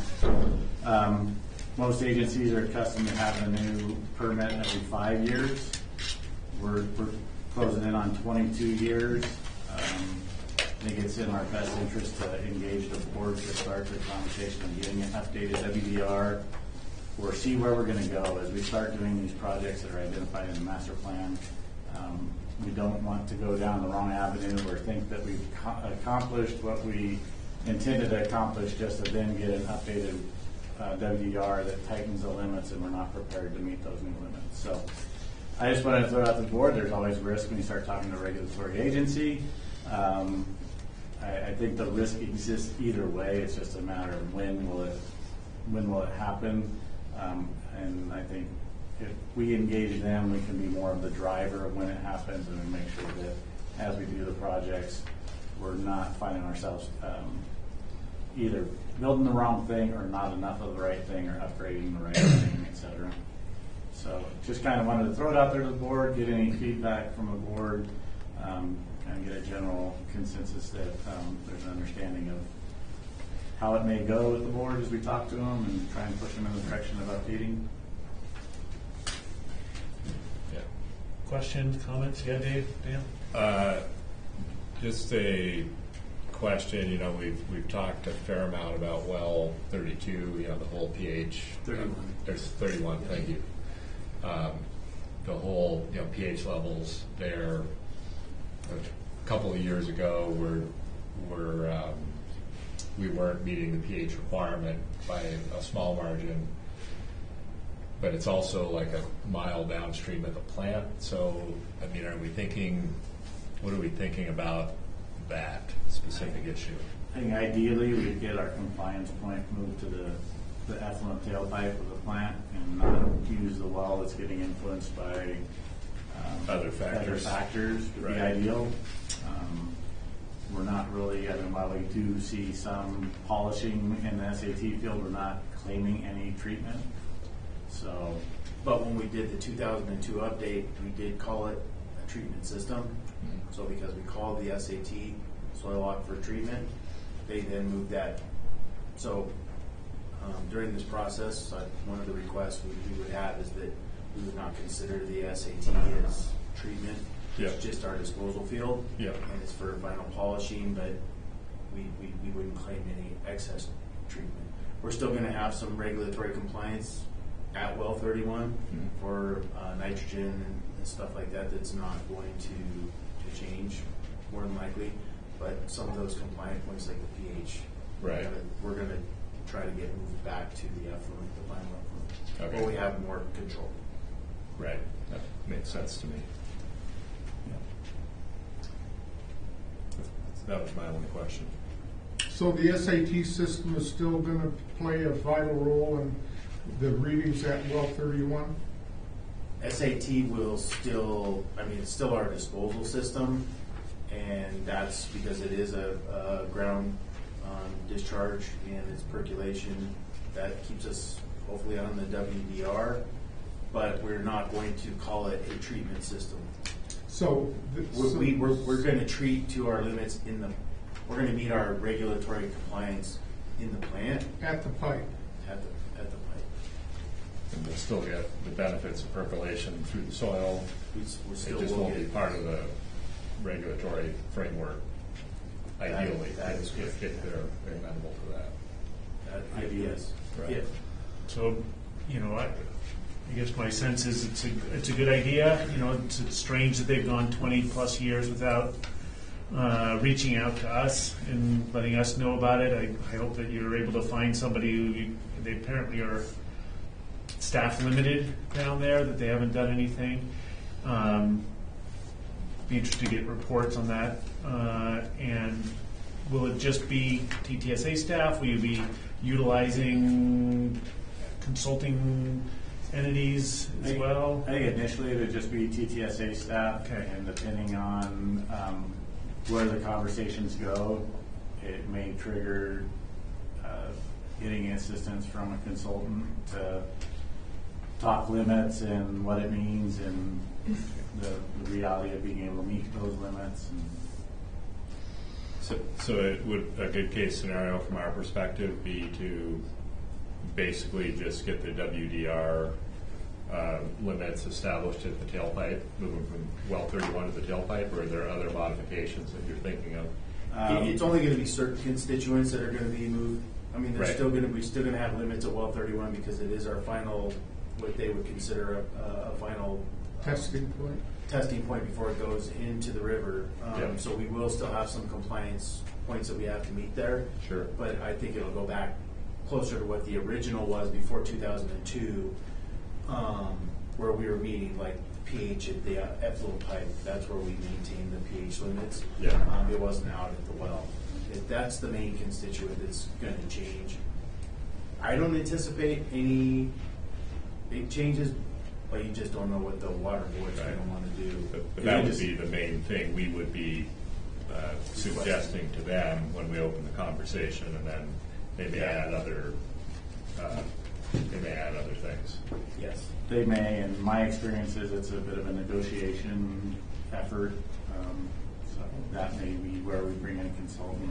Yeah. And the other big thing is just a lot of cleanup. There's a lot of equipment that's no longer in service that's referenced in a permit that's 22 years old that we're going to be demolishing and taking out of service, so that would be the other benefit to doing it, and it just cleaned up, so there's a lot of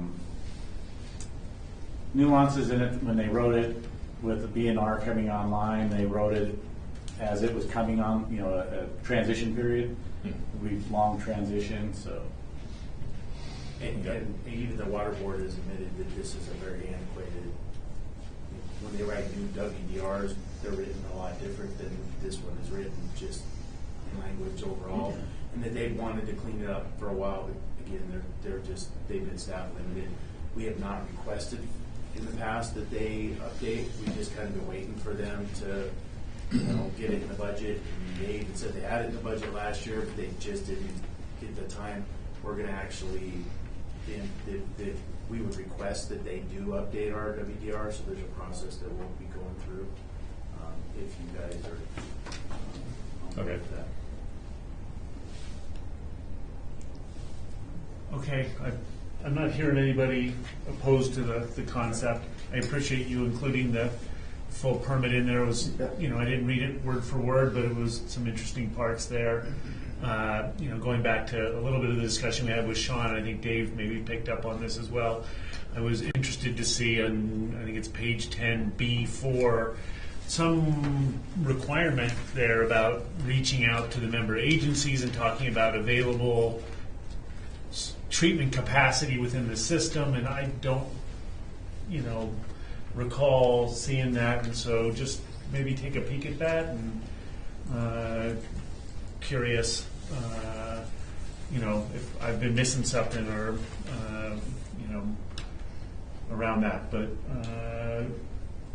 I don't think there's a motion required here. I think you're seeing consensus from the board to move forward with that process, and I think we'll all be interested to hear how that goes. Okay, and we'll provide regular updates. Thank you.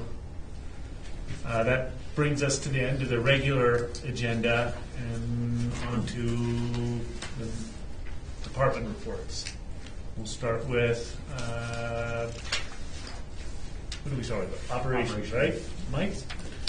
Good morning, Board of Directors. Michael Peak, Operations Department Manager. So for the operations report for the month of September, all plant waste discharge requirements were met for the month. The plant performed well. We drained and cleaned CAM and recarb clarifiers and other facilities to facilitate clarifier repairs. We continue to monitor and evaluate the sodium hypochlorite pilot project, and we began preparation for digester cleaning, which we have already started this month for digester 30, so we're doing in-house cleaning of that digester. For the laboratory, staff performed their necessary testing.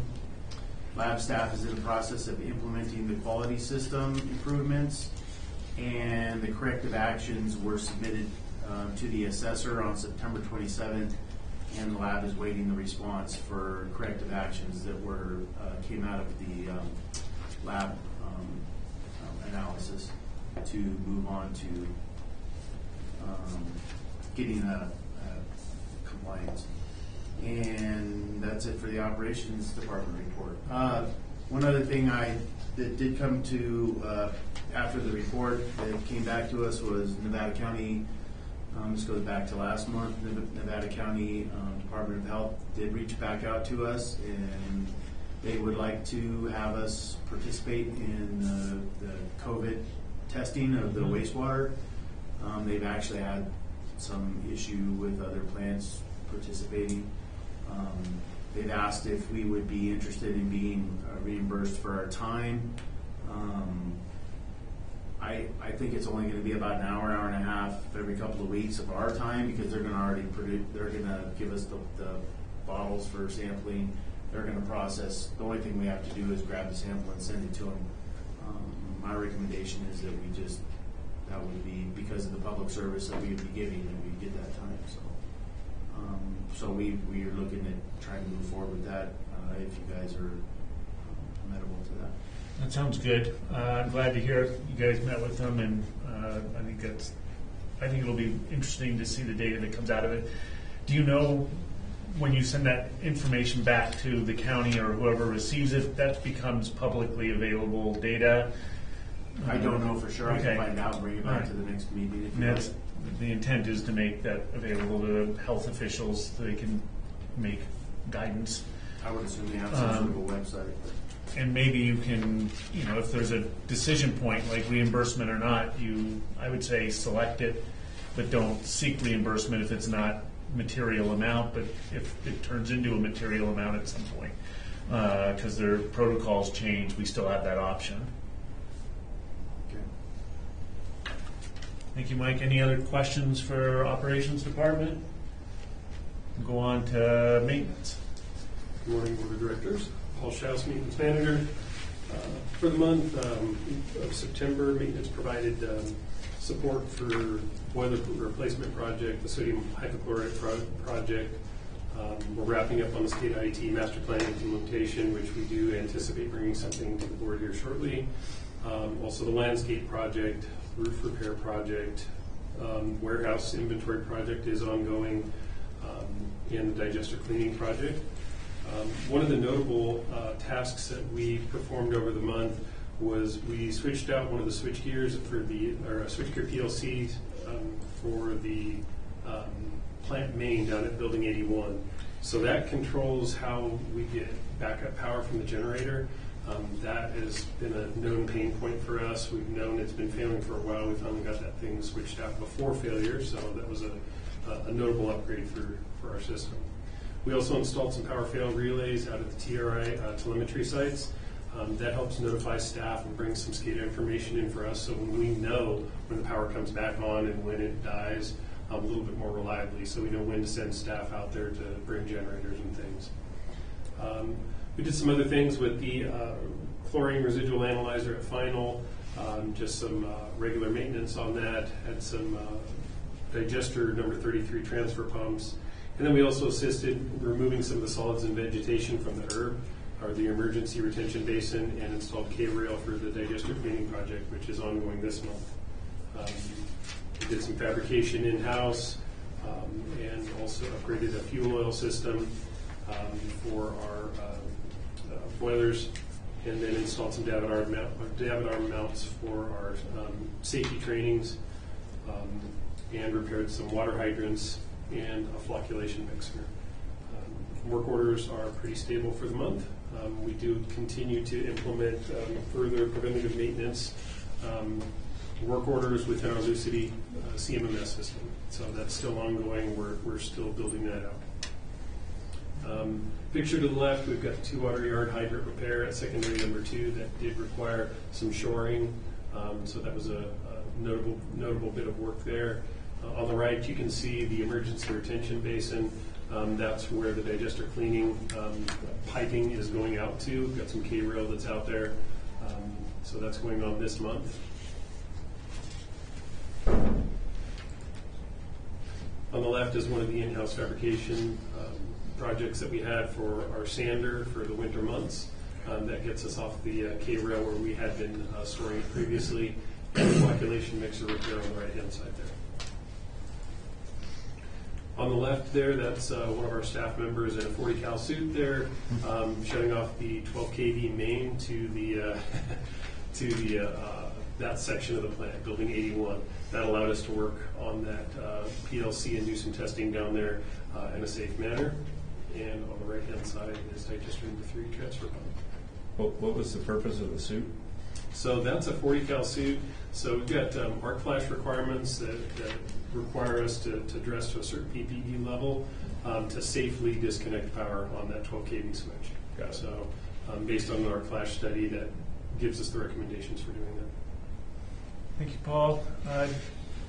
Any follow-up on, I think last month there was the leak in the recarbonation system, and Yes. where are we at with that? So engineering invited out a contractor to take a look at that, and they came on site, and I did not hear the results of that. Maybe Aaron can speak to that a bit more. So we, engineering's reached out to 2 contractors. One contractor is committed to making repairs in November. The second contractor, we're waiting a quote from them. in-house develop repair methods for that. But we're also wanting to see what the contractors come back with, not wanting to box them in. Maybe they've got a better solution than what we developed. So, Okay. at the latest, probably November is what we're expecting. Thanks. Any questions for Paul, board? Okay. I think it's Thank you. Aaron? Board, good morning. So for the engineering department, project's completed. We've completed the 2021 chlorine scrubber improvements project. Project's currently under construction. We made a mistake there. Completed the chlorine scrubber improvements. That should be up there. Right now, under construction, we've got the 2023 roof repair project construction. Projects in bid phase. The board just has recently approved the award of the sodium hypochlorite foundation project. And so we're going through the contract bonds and insurance on that right now. Let's go to the next page. Projects in development are the boiler replacement project. Right now, we're in development phase, the scope of work, the 2022 filter condition assessment. Right now, we're in the process of wrapping that up, the study phase. The 2022 Alpine Meadows to Olympic Valley Terrai Rehabilitation Project.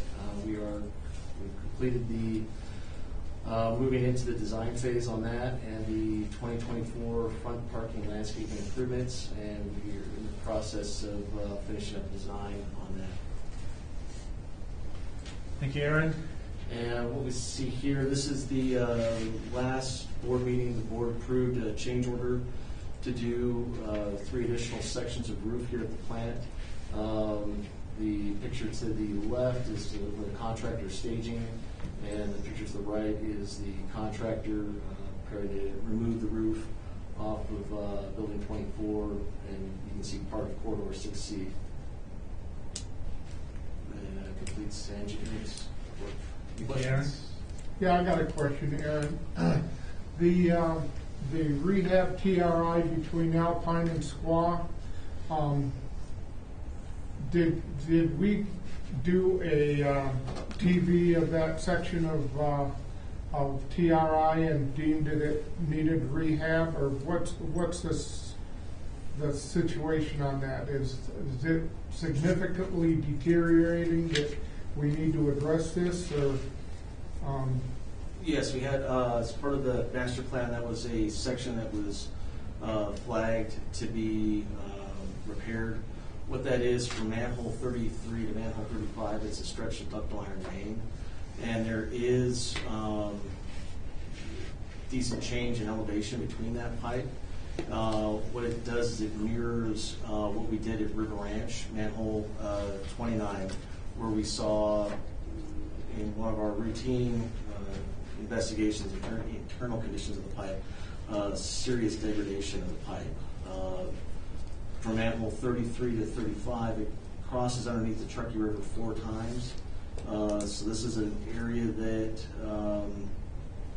the criticality of failure is high if it does fail. So following the guidance of the master plan, we're addressing it. Now, as far as for the rehab, Aaron, are they going to sleeve it? Are they going to coat it, or what's the process that you're looking at? So what the decided to go with was a slip lining. So basically, just pulling a liner through and lining that. That pipe is ductile iron, and initially it should have been coated with internal coating of concrete. But what we suspect, and it's hard to see, but we anticipate there's probably been some H2S generation in there that has probably eaten away the concrete lining of the pipe. Maybe now attacking the ductile iron. So and what's the size of that pipe? 27 inch.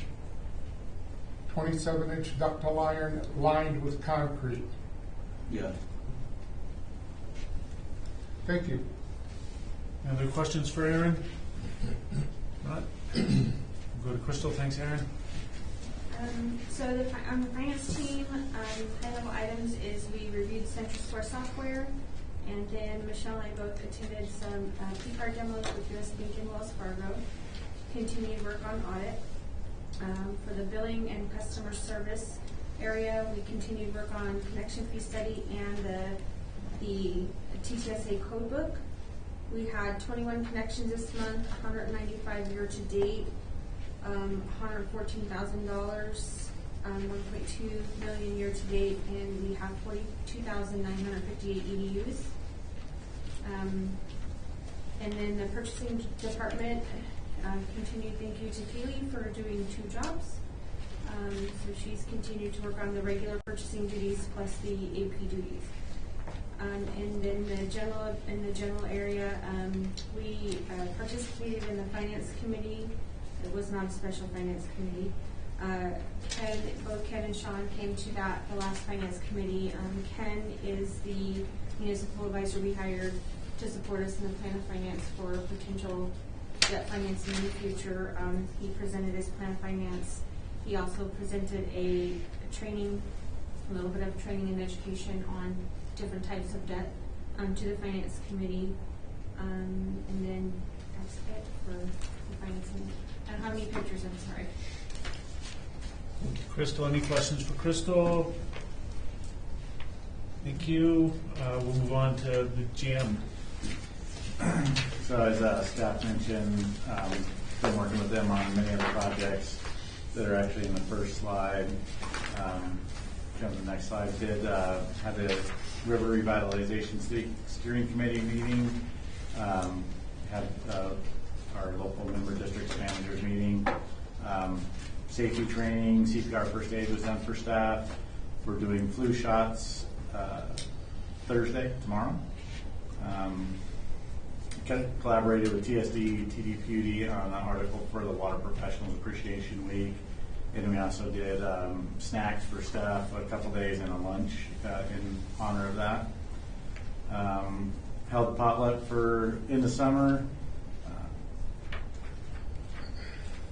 Rochelle reached out to the district attorney's office for an update on the individual that lit our land on fire. And it's still pending. She failed the in-person drug test that they asked for, so they're going through some more stuff with her.